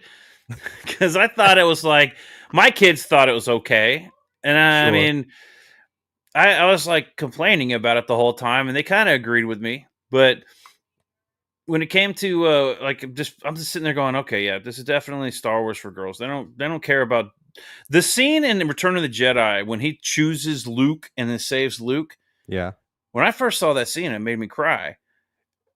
Last time I saw that scene, it made me cry. Yeah. Not like, but like, I'm like holding it back, like a man. I'm going to drink my whiskey while I'm watching. It's like, this is for them. Right. That was for me. This is for them. I get that. And there's a little bit of woke bullshit in it, but not that bad. It's not that horrible. Hey, Yumi, if you got some art or a project that you're working on and you want to show it off, click that link at the top of the chat and, take a couple minutes and show us what you got. Are you following me on Twitter? Huh? She's like, she says she's following Alex. Yeah. But is she following me? Is she following you? I don't think so. But to make up for it, she should subscribe to the channel right now. Both channels. And then like the video. Twitter too, yeah. And if you got a book, hit that link at the top. Dude, he's still fucking calling me. That's insane. He's called me since. Is that how it is on Friday nights? Yes, that's Okay. right. I didn't even think of it. It's Friday, isn't it? Yeah. He's off tomorrow, so that's why he's man? like calling me. He's left me a couple of messages. Yeah, Matt's gonna call me early tomorrow morning, even though he knows I sleep in on Saturdays. Dude, he's calling me again. He's calling again. I hope I didn't dox his number there. What? Okay, hey. I wasn't rambling about Pokemon now, Mo. Right. I haven't mentioned it once this time. Just but kidding. now What's that up? you have. Okay, well, I'm an asshole. I don't deserve to be in this conversation. No, it's not that. You're just getting a little bit drunk. So I was taking a major dump, and it was like one of those big ones. So I couldn't answer the phone. You did not want me to answer the phone a minute ago. Oh, Hyper Wizard. Yeah, that's going to get confusing. So what show are you gonna watch? I'm watching From. I got 2 episodes of From left to finish. I just started, by the way, if you didn't know, Squid Game season 2 is out. You're very loud. I know. I'm a very loud person. I gave in my squid card for Squid Jack Reacher. It's kind of like no, because what they did was very. Hell yeah, you Magaka. Huh? Sorry, I was just hiccuped. I hiccuped. Was a very Oh, I'm on headphones. He can't hear me, can he? Oh, I can be as loud as I want now. Thank God. I was trying to be polite. Yeah, Squid Games. They go over there and they go over there. Yeah, Yumi. His channel is Peter Orchard shit. Studios. Oh, I'm sorry, I got to take a beat. Over on his channel, we But they check out don't do anything. different comics So on now different we platforms have like My Comic, Indiegogo. And What- I'll even go on what do we Kickstarter. got? I don't give a shit. I do. Shit. Oh. What the hell just happened? Huh? Are you peeing right now? No, I fucking fell. Get peed on. This was supposed to be open mic I'm night gonna for go anybody pee wondering. on. It is so if open you got mic. something to shill, we'll gladly let you on. Just hit the Sorry, I link burped. at the top of the chat. Until then, I'm going to torch you guys with a little something here. Let me get it up. I actually went out there and did something for a fucking day. Yeah, there we go. So this is I about know why. shilling and showing off what you got going on. So I'll go ahead and do I that actually here went now. out there and fucking try to fucking. If you don't Yeah, know, yeah. What? I You do that for a second. went and launched I'll be right my back. sign-up page for my next book. It is not Cobalt 3, but what we have is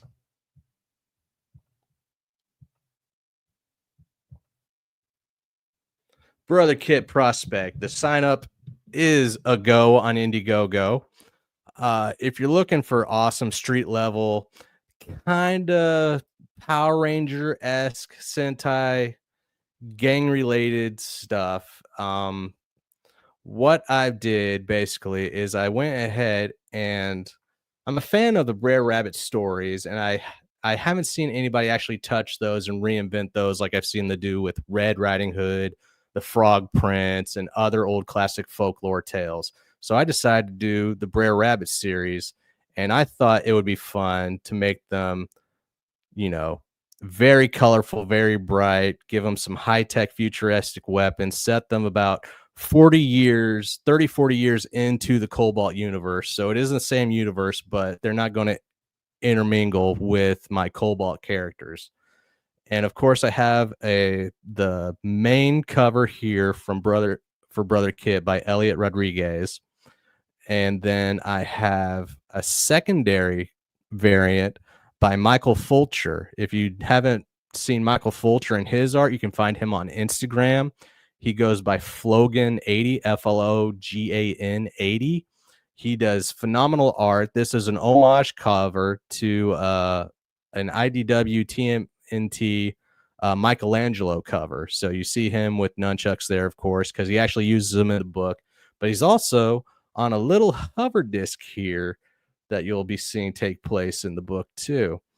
But you see him here with his team. They just got done dropping off a package, and they're getting ready to take on their next mission when they're ready to go out closer to the middle of the book. And then here's Sister V, who has no patience for her team's buffoonery. So she gets out her electric whip and just annihilates some of the androids that are trying to detain them for the police.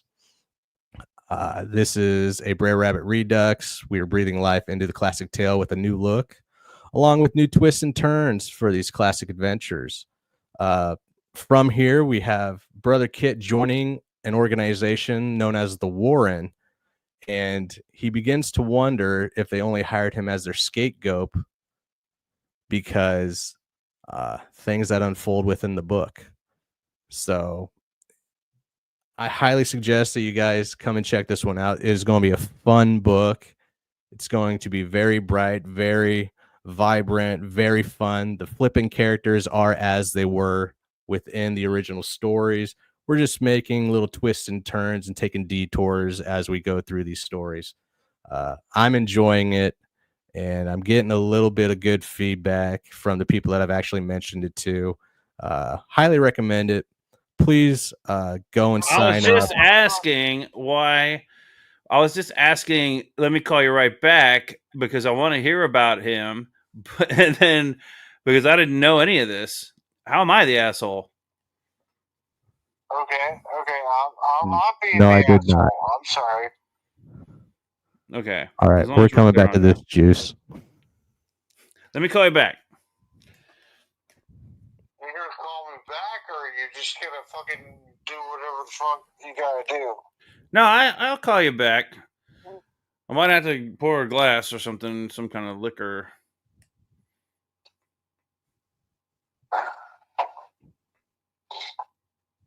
I'll call you back. It is. It's a good movie. I don't know why the hell they shelved it. It was a great film. It was a fun film. They just hated that they didn't mention anything about the slavery. Go fuck yourself. It's a little child's Disney film. They weren't going to mention that shit. Who cares? I don't like that Even they keep the- deleting everything. Sorry I interrupted a second ago. He was like, No, you're fine. he was like, but I don't understand, blah, blah, blah. And I was like, let me call you back. I want to hear about our friend. I don't know about any of this. Well, it's yeah, you're an asshole. I was like, all right, hold on a second. Mike, here we go. And then he like starts to slur it back. I did not race swap Uncle Remus into a ginger. No, I did not do that to that character. Oh, are we going to talk about that at some point? About what? The Osborns I mean, if we need to. and the Spider-Man. When I first saw that, yeah, hang on. when I first saw that trailer for that cartoon, I was thinking. When I first saw that trailer, I was like, "Hey, the artwork's kind of interesting. It's like comic book. I dig this," and I didn't really think much of it. And then the more I keep watching, I see that the dude, I guess he's Harry Osborn, and I was like, all right, I guess he's got his dreads back or something. Maybe it's just like a weird moment in that cartoon that it looks really weird. I didn't realize that was Harry Osborn. And then I saw that they got his dad, like Green Goblin. Okay, so we're race swapping him now. It's whatever, I guess. And then to help out with the copyright problem, we're not going to be playing the sound. We're just going to be watching the video. And you may want to pause that because I think video might get you struck too. I don't want to get you struck. I'll pause it as we go through it so we can actually, break it down. Here we go. Yeah. Spider-Man. Of course, there's the classic shot of Spider-Man, but with... Are you sharing? Oh, am I? No, I'm not. I always do that.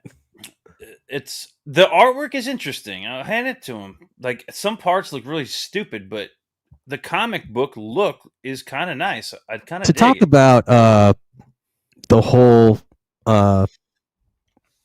Song of the South and everything. If you want a good reiteration, that was going to be my go-to for the reimagining, but I found out that Ralph Bakshi already did it. You need to watch. Oh God, what is it called? Ralph Bakshi made his own version of Brer Rabbit with the characters, but they're in Harlem, and it's a very like darker take on the stories, but I highly recommend that film. I forgot what it's fucking called. Oh man, I think it's Coonskin. That's what it's called. Yeah, so go watch Ralph Bakshi's Coonskin. I think they changed the title later on because they felt that one was a little, Baxi, I've heard derogatory. that. What else has Baxi done? I've heard that name before. But yeah, he did American Pop and those old kind of films that still did rotoscoping. He was huge into rotoscoping. He also did that Cool World with Brad Pitt. Yeah. Yeah, Cool so World's movies badass. like that's Ralph Bakshi, and he did the one off Uncle Remus and Brer Rabbit called Coonskin. Yeah. All right. Well, I'm going to check it out. Here we go. I go. might have actually seen that one. Thinking about it. So, this is Friendly Neighborhood Spider-Man, and I absolutely hated watching this. I didn't hate it at first, but then when I went back and rewatched it, then I noticed right off the bat, that's Harry, not some rando person, not some. I see the homage. So, if you hadn't watched the trailer or had somebody directly call him Harry, would you know that's Harry? No, I didn't even realize that was a boy, quote unquote boy. Yeah, it's very much a pronoun warrior in my eyes, but that's going to be the outfit that Peter Parker uses on his first outings, and I hate it. I don't mind this outfit. Oh, I hate it. I hate it with a passion. It does fit with the Tom Holland Spider-Man. That's who this is supposed to be. It's like before the Into the Spider-Verse and all that shit. Before Iron Man popped in. It's clearly that Spider-Man. It's so not like any other. It's not like any other iteration of a beginning costume that Spider-Man has done. It's just like somebody threw on some Walmart clothes and spray painted a spider on him and then went. I can't get into it. I don't hate that. I don't mind that. And I actually kind of like that he's got the tubes to his web slingers. It's like they're kind of stealing the animation style of Into the Spider-Verse. You can tell just by right here at the top with the ripped paper. They're kind of going with the TMNT look of it too, the new Tales of the TMNT. Marvel Animation, yeah, we know. Okay, what I like about this is it's doing the paneling of the pages. I do like that. And this looks like Tom Peter Holland. Parker, the brown hair. No, this looks exactly like Peter out of Amazing Fantasy. This is great because he still has the big round glasses. Oh yeah. Later on. So I love this intro. But that right there, that Peter, hang on. That is directly out of Amazing Fantasy, that outfit. Oh, yeah. And I like this. This is like kind of different. It's like comic book style. Some panels, some freeze frames don't look good. Yeah. But I could see it working. Like, I don't hate it. There it is. That looks great. Yeah, see, there's the big circular goggles. Yeah, I do like that look. I just don't like. Got hit by a car. Apparently, he is the only white kid in the school, though. Yeah, that's something I didn't notice at first, but when I rewatched it, I'm like, oh, okay, he is like the only white person in the entire trailer, pretty much. We have the D-Wag dumpster fire about to take place. Here we go. Yeah, here we go. Been waiting. Woo! What's going on? Sorry, man. D-Wag? What do you think about that bit? Should I never ever do that with the phone call again? Sure. It's like dead air, but Yeah, I don't know. I know what you're talking about though. You get the he just calls. He doesn't know what the fuck he did, and he sits there and tries to downplay it every time. It's like every Friday. Dude, bro, fucking mad. Yeah, that's fucking rough. Since I hung up, he's called me 4 times. Well, I mean, bro's drinking, man. He was breaking down Silo pretty good. I mean, maybe get him on. Mo Biggs could straighten him up. Oh, I bet he could. Oh, if I brought him on, you'd have to private the stream. I guarantee at some point you'd probably have to private. I don't know, maybe not. He might actually mind his manners if he was like on a live stream. Mo has a way of just kind of like breaking people down so like fucking devastatingly. Should I send him where the it link? just breaks him? Maybe not tonight. Not tonight. We don't have enough time. Of course, Well, Yumi's asking when's the next time we're going to stream again. The next time we're going to do an open mic night is going to be the 17th. We're only going to do it 2 Fridays out of every month. Yeah, it's kind of a new thing, kind of like to test the waters tonight.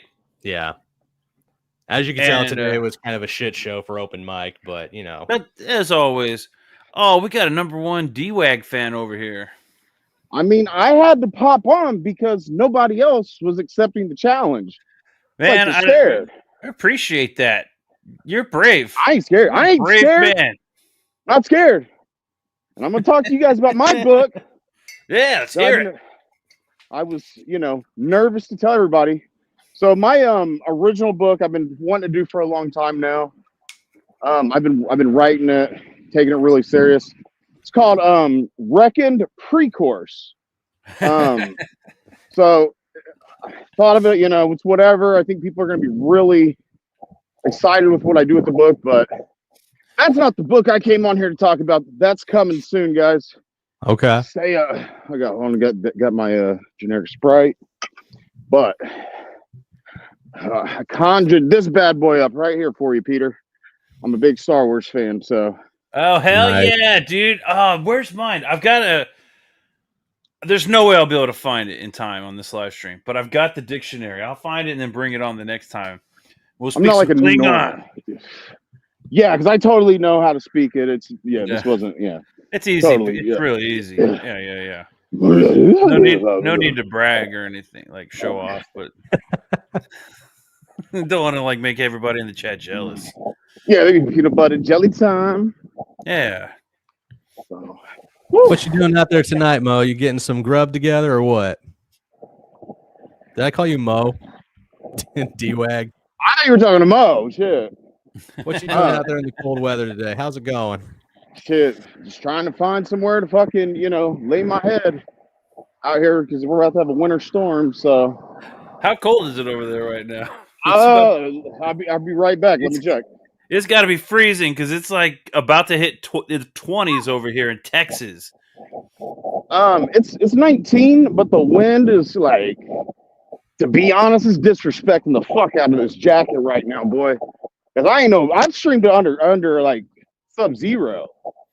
My hands are fucking burning, bro. And I came on here. And you still fucking came on. That's what we're talking about, dude. That's a trooper right there. This is what balls look like. Yes. Big crack pack balls. Who's got the biggest cheers, dude. balls of them all? Mo, then D-Wag. Well, maybe Felix. Crack pack, baby. You know what we do? Hell yeah. We're about to get it cracking again. Stay tuned. Oh, I like that. Is that your new behind you there? Is that the new big screen? Oh, I've taken billboards out. We got Star Circuit up there one time. That's nice. Hilarious. We also got like Joe's. Because Joe and Zaid went to school together. They grew up together. So we got Joe like a really good deal on a urinal at Ollie's, the cheap store. So yes, like dude, urinals. Like think about it. Everybody's got to piss. You know what I mean? Yeah. And then you go in there. It makes sense, and they probably have the best deals. Yeah, I mean, Mobig says one of the benefits of DWAG living in a dumpster is the bookstore is always bringing free deliveries of Star Trek books to them. Oh yeah, dude. I mean, what's that like? You got to have some extras to for firewood and stuff. And hand out to the kids. Oh, I got freaking Zade's calling me now. Is that what's going on with your camera? He's like sideways. Froze. Yeah. Oh, there it goes. That's how cold it is out there right now. His phone's freezing. There's no audio. We cannot hear you. Can't hear you. This is a great show. Can you hear us? Yeah, I He's can't gotta be able to hear us. He can't hear anything. Can you hear us? We can't hear you. He's still no. We don't. No, but no, you can't hear you. Can't hear you. What the? Can't hear you. Can't hear you.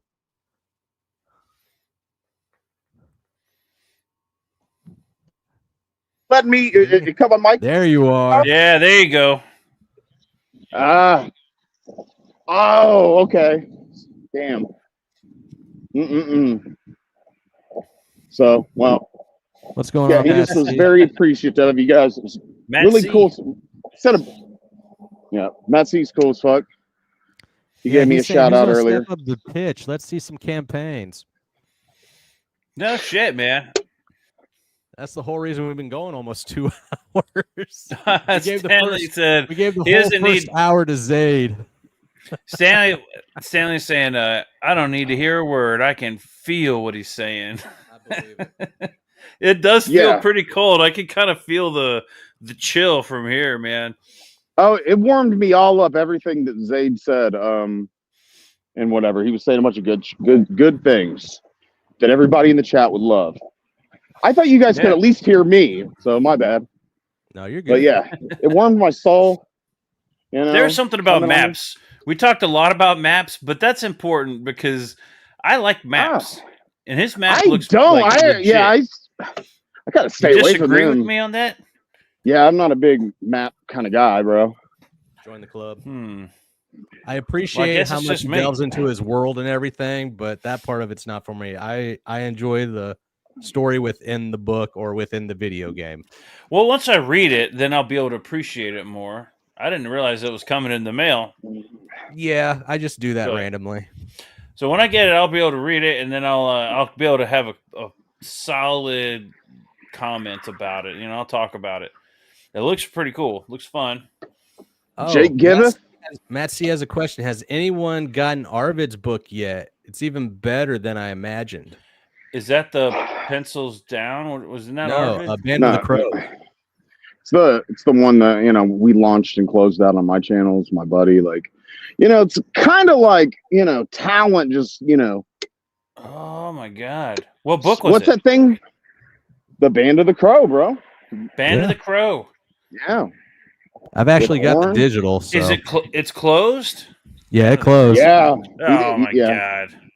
Yeah, it was like a preview campaign. You gave it for like $3 or free if you. I think was it free? That's a cool idea. I've been thinking about doing something like that. And he gave free shipping to most people got free shipping. If they wanted it, most people didn't even care. I'm gonna whatever. And so we ended the campaign. I got my book, Matt, 35 days after we did the closeout. But he'll be doing another campaign. I think those will be available on that one and March or April. So they're gonna rock out, man. Yeah. I got a good eye. Eagle eye right here. So I surround myself with good people like Mo Biggs. Man, you should have told me. Wait, I might not have even been in town to check that out. Band of the Crow. That was you said that was like last week? Oh, yeah. It was a few months ago. Left. Oh, okay. Yeah, it was only a month campaign too. He was trying to basically just get out there, get some test the waters. I've been He thinking did a about doing killing something like too that. for a month campaign. He did great. Yeah, I'm looking at it right now. Let's see here. Almost $3,000. Right? Like $3. Arvid. Yeah, $3. Yeah, it's like 2,895. And just like for a first look, that's impressive, man. I've seen people not even get that kind of funding on the actual book, much less you know. All right, let's look at some of this artwork here. Do I need to share my screen? Yeah, let's do it. I think Matt, like, I'm gonna fold back to a normie right now. We'll let the guys that know what they're talking about speak. Dude, they didn't even put the best art on the page. Like, so yeah, when you I was expecting to be honest. It's like, oh, they got their best pages on the campaign page. They left us some goodies, man. So I like. I mean, this is good artwork. I feel like maybe this guy in the middle. All right, let's keep moving. Something about this guy in the middle here. But anyways, let's keep looking at this. You just don't like elves. Maybe that's it. And that might actually be part of it. I could say something, but actually but this is what I wanted to do. I wanted to scroll down because I saw some interiors that looked pretty sick, and I didn't want to be hung up on that cover. But this looks freaking insane. Awesome. Oh my god. That's animated. That's animated too, by the way. Check this shit out, everybody. I'm gonna zoom way the hell in, and then we're gonna look. Oh wait, here we go. Look at that. And Mother of mercy. Look at all that detail. Midwife of the sun and moon. I'll bet there's a hefty map to go along with this. Yeah. Yeah, them boys good. Them boys good over there. Crowfire. Yeah, some good shit. Get some good shit. Oh, go back up to the caption boxes. I want to read them. We'll get to that in a minute, Jake. I'm almost done. Hold on. Okay, here we go. Mother of mercy, midwife on the sun and moon. Holy goddess, hear this. Am I reading it right? Thy humble servant's prayer. Jesus. Sorry, I've been drinking. You got that one down. That was 100% accurate. Nice. I tried. I tried my best. Oh shit, this looks pretty fucking awesome. This is like Sword in the Stone right here. Yeah. Tomorrow I face a grave test in thy service. Guide my steps that I may prove worthy of thy favor. And in thy name, the holy daughter, Julian, is it Julian?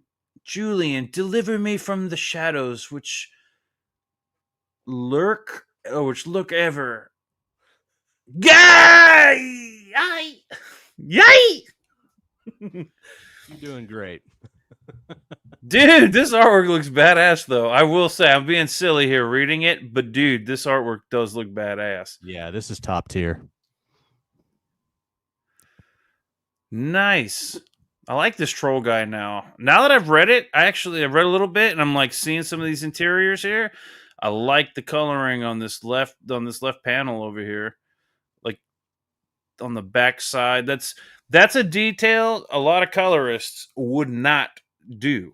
Like having the light come from one side and then this backlight on the other side. A lot of people would make the mistake of or do something like have the whole thing one color, and then it just all blends together. Having it colored like this, it does stand out. You have depth. I like it. This is good coloring. This is good artwork. I like the like the light source on this thing. Everything looks like gold too, man. Everything looks. I like this. This is really cool. And this was how much? $2, $6 for both covers. Mm-hmm. Damn it, dude! How come I didn't know about this?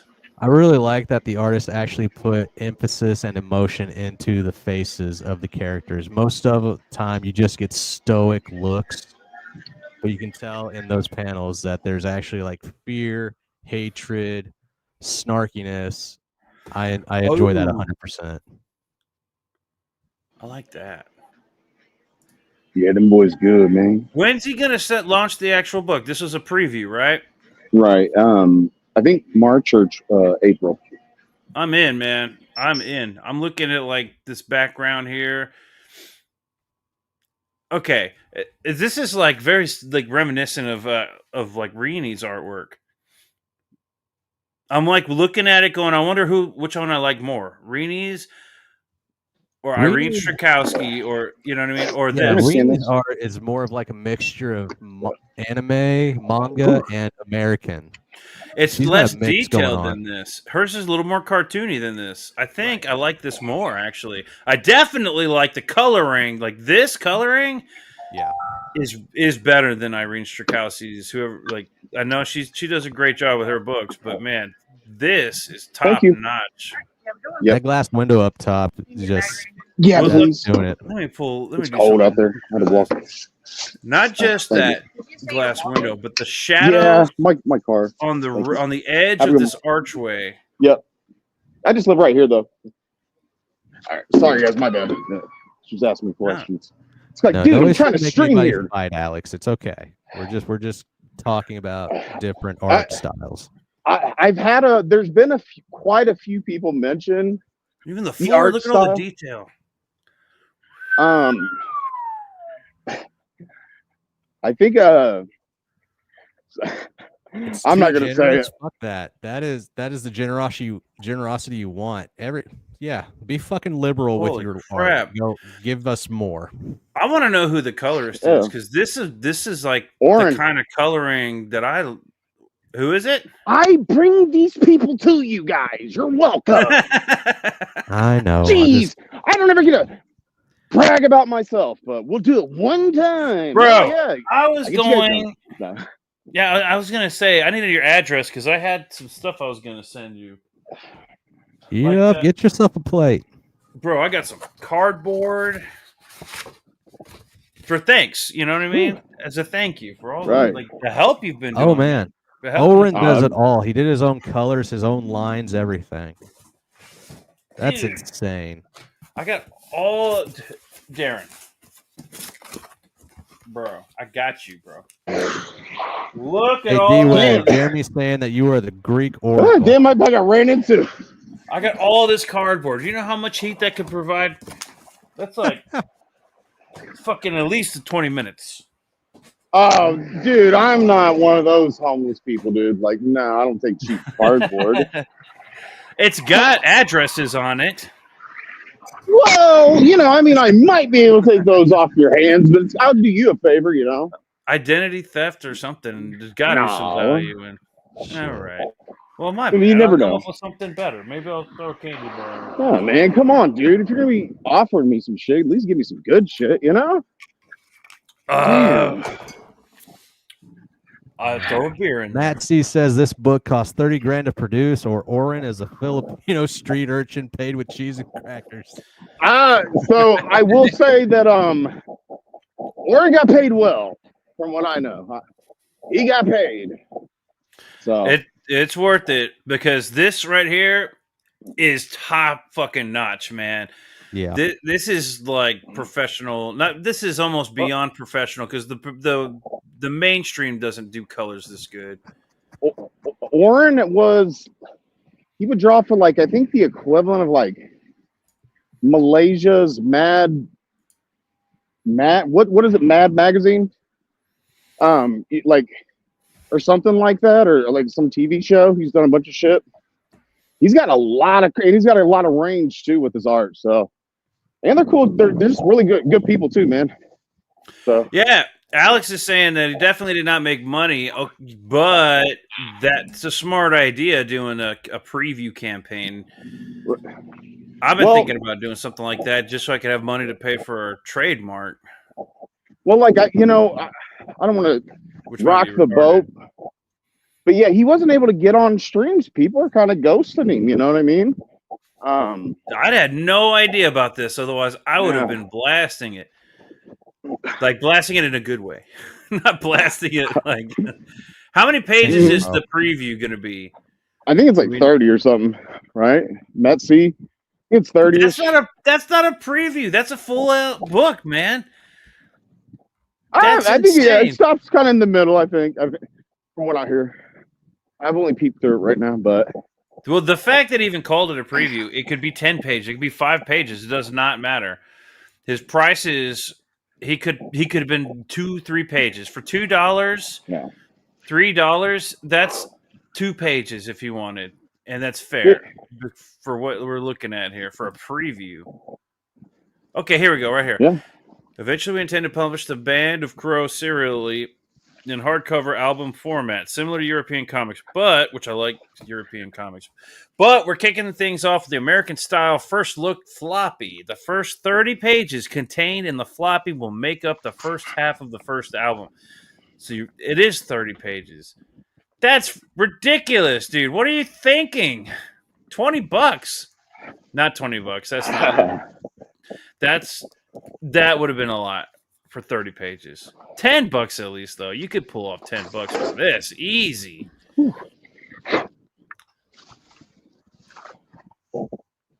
All right. Yeah. Let me keep going because I only got so far down. And I keep scrolling back up. Let's keep looking. Ooh, that looks cool. What's up this black shit everywhere? It's like this black shit all over the thing. Look at all this, guys. Look at all this black shit all over everything. What is that? Yeah, Is that like Venom? Oh, no. It's some kind of like dark spirit element. I like it. I like this, dude. Awesome. I like this artwork. I like the coloring. This shit pops, man. What are these things? Water with this one.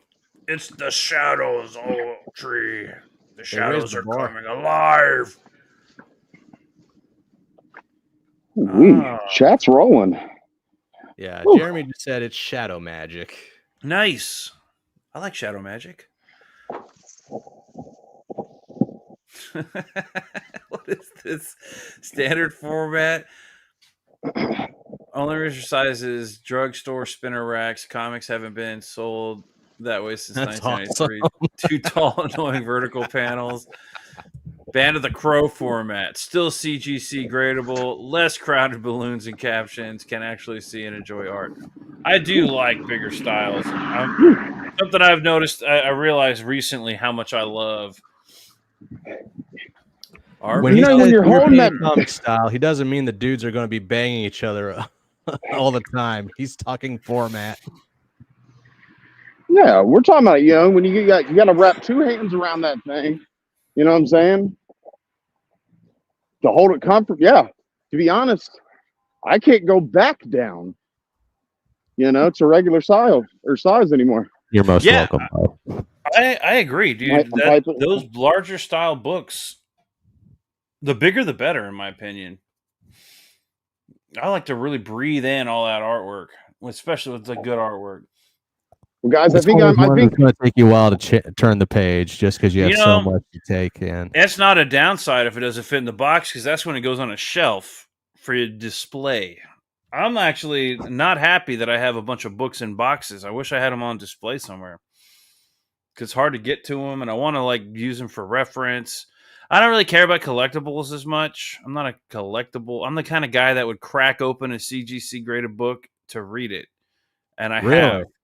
And I pissed off a store owner once because I bought a book for it was I don't remember. It might not have even been CGC, so it might not have been that bad, but it was in a plastic case, a sealed case. It was the X Factor #1. And I bought it and cracked it open in front of the store owner, and he was pissed. Oh, Jeremy says, do you want the Beck and Daggers? Fuck yeah, I want one, dude. How much? That would be awesome. I had my eye on that when we first talked about it on, I guess, Dojo's channel, and you were, I guess, sold out at that time. That thing looks wicked. I see a lot of art. Okay, so he made his money on this. Not primarily, but he made some money off some of that artwork. $3. You're insane, man. $3, $6 for both. Those are all digitals. I'm seeing okay. So everything was digital. That's still pretty cheap for a digital copy. Nah, bro. We got them in hand. Mo Big says, if you don't buy Beck and you ain't on crack and you ain't about that fractal life, so lose my number.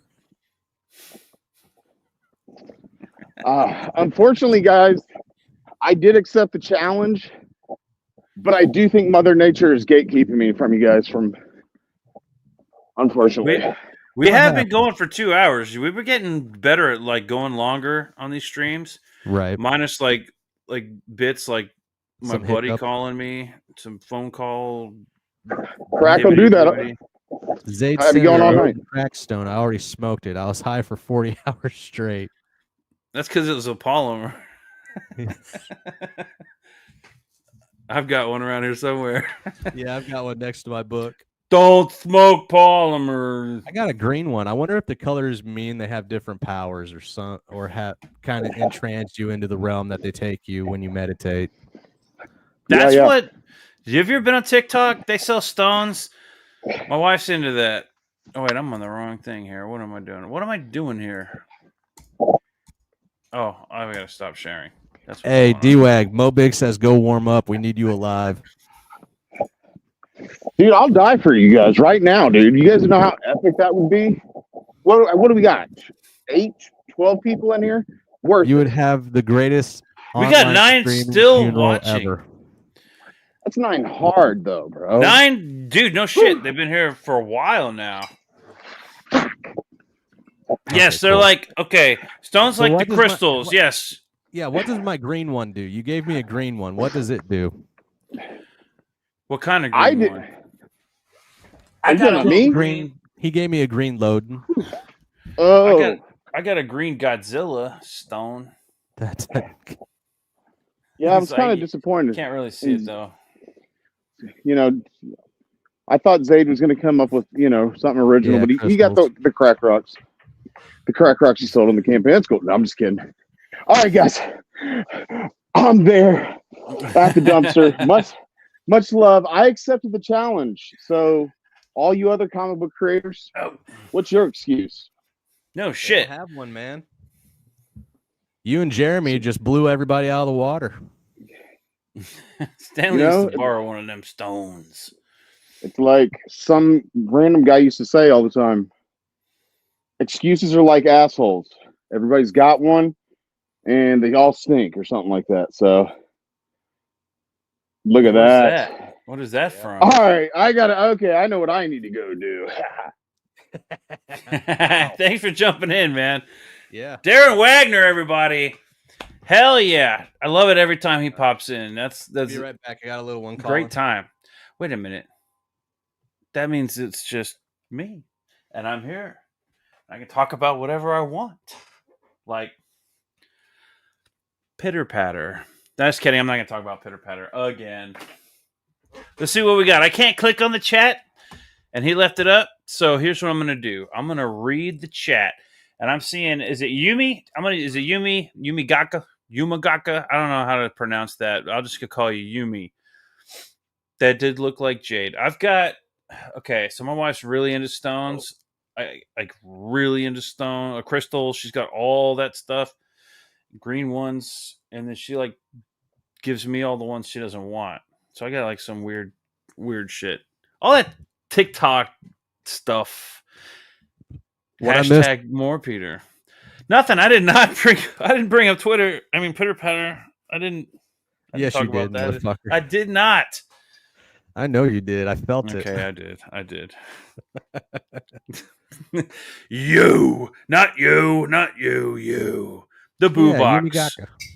It's time for Yumigaka. I feel like that's just so sensual, Yumigaka. But how do you say that? Murakumo or Murakumo? Murakumo. Cool. That's a cool name.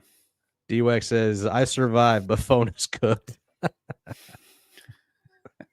Oh, man. Cheers to that. I don't even know what it means, but I'll cheers it.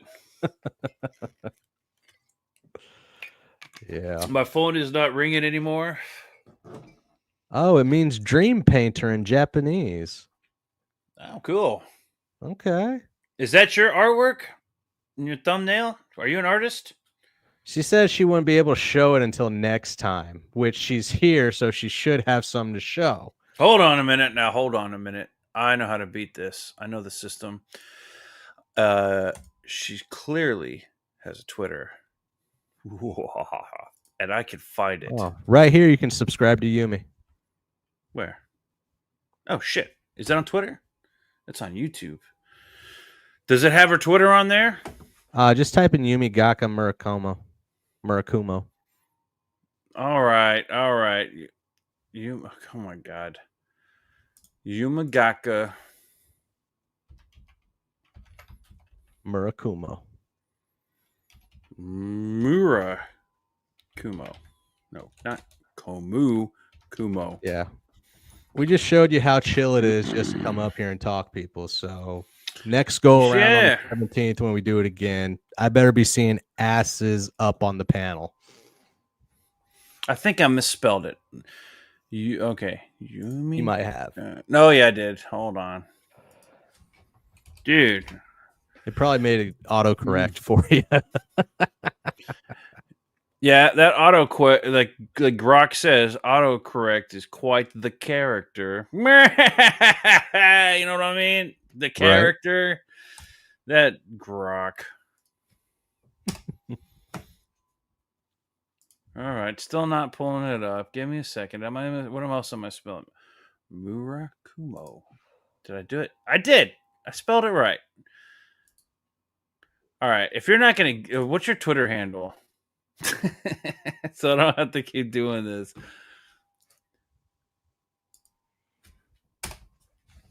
I see somebody cooking food, and I see some. That's not you. You gonna share it? No. Okay, be that way. I don't think this is her. I'm pretty okay. sure. That's all I'm saying. Oh, Yumagaka with a capital M. Does it matter on Twitter? Yumagaka original, and then at the end of Yumagaka, a capital M. Yeah, because there's like 10 different Zaid studios. Sorry, Jeremy. It took a moment to find you, man. Oh, I'm not finding it. I was gonna totally just. You know, I invited that bastard to come on here and chill for a couple minutes. And when he found out that wasn't going to be a full-blown episode dedicated to him, he passed on it. Well, here's the reasoning behind the whole idea behind 5 minutes. I know this is it was originally my idea and you stole it from me. So the whole point was that there's a lot of people you can get in a stream and you got to have time limits on it, right? The problem with having one guy on for too long is that after a while it's boring to listen to unless they have a lot of energy. Like I got to say, man, Jeremy had a lot of energy, so that works. But after being on Dojo's show for over a year, there are a lot of people that don't have very much energy, and it gets rough. Well, honestly, to talk about your book for like an hour, that's a lot. I mean, I know Jeremy had a lot of content. He didn't only have a book. He had maps. He had he's got a video game. That's freaking awesome. Constellations. He had a game. I mean, you can cover all that for an hour, but just a book after a half hour, yeah, you're kaput. That's when you got to start going back and forth with the host. That's when you go back and forth with the channel. I mean, come on. That's why we were like 5 minutes. That should give you enough time to get your pitch perfect elevator pitch out there and be able to, you know, go out and do your thing. That's what we wanted to do here. It's just, you know, nobody has the sauce to do it right now. I was totally misspelling it. I think I am sharing it now. Is this it? I'm pretty sure this is it. We're going to go through your Twitter. Even though you totally gave me your Twitter handle. They said it. Have you websites, crowdfunders, art, or anything you can show for these types of shows? You have a small amount of time to pitch, get it right, and be back next time. Do this again, bros. You know what? We're going to do it on the 17th, but we're not going to do it at 8. We're going to do it at 9 because people seem to be flocking in at 9 o'clock more than at 8 o'clock on Friday. Here's the thing. You don't even have to have a pitch. Be excited about your book. You don't have to have a pitch. Just tell me as much, you know. We'll ask you questions to keep don't get like forward. Way off tangent, but say, dude, oh my God, this is what's so exciting about my book. I love this book. Like when I first started reading Nexus, one of the cool things about Nexus that stood out to me is this guy's got like this omnipotent power. This guy can just zap you, and these villains are just like they all think they're gonna get him, but they can't because he's that powerful. And then so you're thinking, okay, so he's overpowered. There's no, he's like got internal turmoil. Like everybody's trying to get him, and can they? I don't know. Who knows? You keep reading Nexus, and it gets even better and better. Who don't listen to me? Oh, I get it. Pitch. What I'm getting at is, having a pitch is good, but it doesn't compare to enthusiasm. So yes, I ramble a lot. I can ramble, blah blah blah. But no, that's a good constant to have versus my just sitting here and waiting to ask the next question or move it forward with a little bit. I can't ramble on. I don't have that gift. But if you keep me on a straight path, we can do that discourse correctly. He's falling asleep because I'm talking about Nexus. By the way, go to your local comic shop and get a Peter Orchard variant cover C of Nexus Scourge. Yes. Boom! Mic drop. Next Thursday, I was thinking that we would do the 2 issues for Mythicals for Hojo, and then we could do Scourge or something else. Dude, I'm down. I'd like to talk about Scourge. It's fun. I love Kelsey Shannon's artwork. There's like a few things I wish Mike Baron had done with this book. Agreed. Ultimately, it's a good book. It's a fun read. Yeah. There's a few things that I'm like, oh man.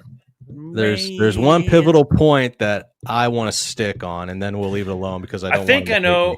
But that's not if it's a thing that I think you're saying. That's not the thing you think I'm saying. It's not the thing that I have a problem with.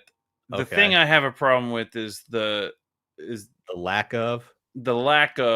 We'll talk about it, and everybody's now intrigued. And you're gonna have to come watch this next time to find out what the hell we're talking about.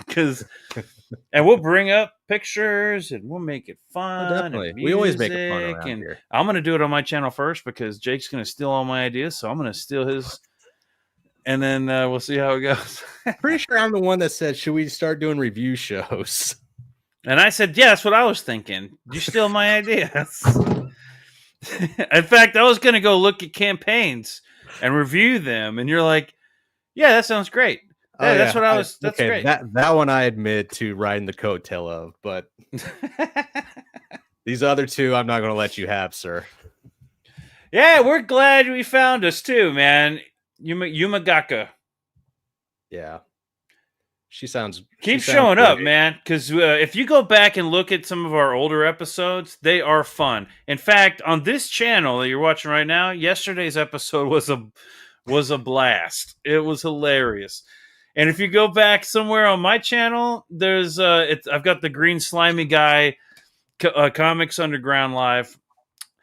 It's on the Peter Orchard Studios channel. But a few back, there was a really funny moment that a buddy of mine's always talking about. When I was doing the Lords of Law, I was reading it, Lords of Law, and then somebody said, "Dude, that's Lords of L.A."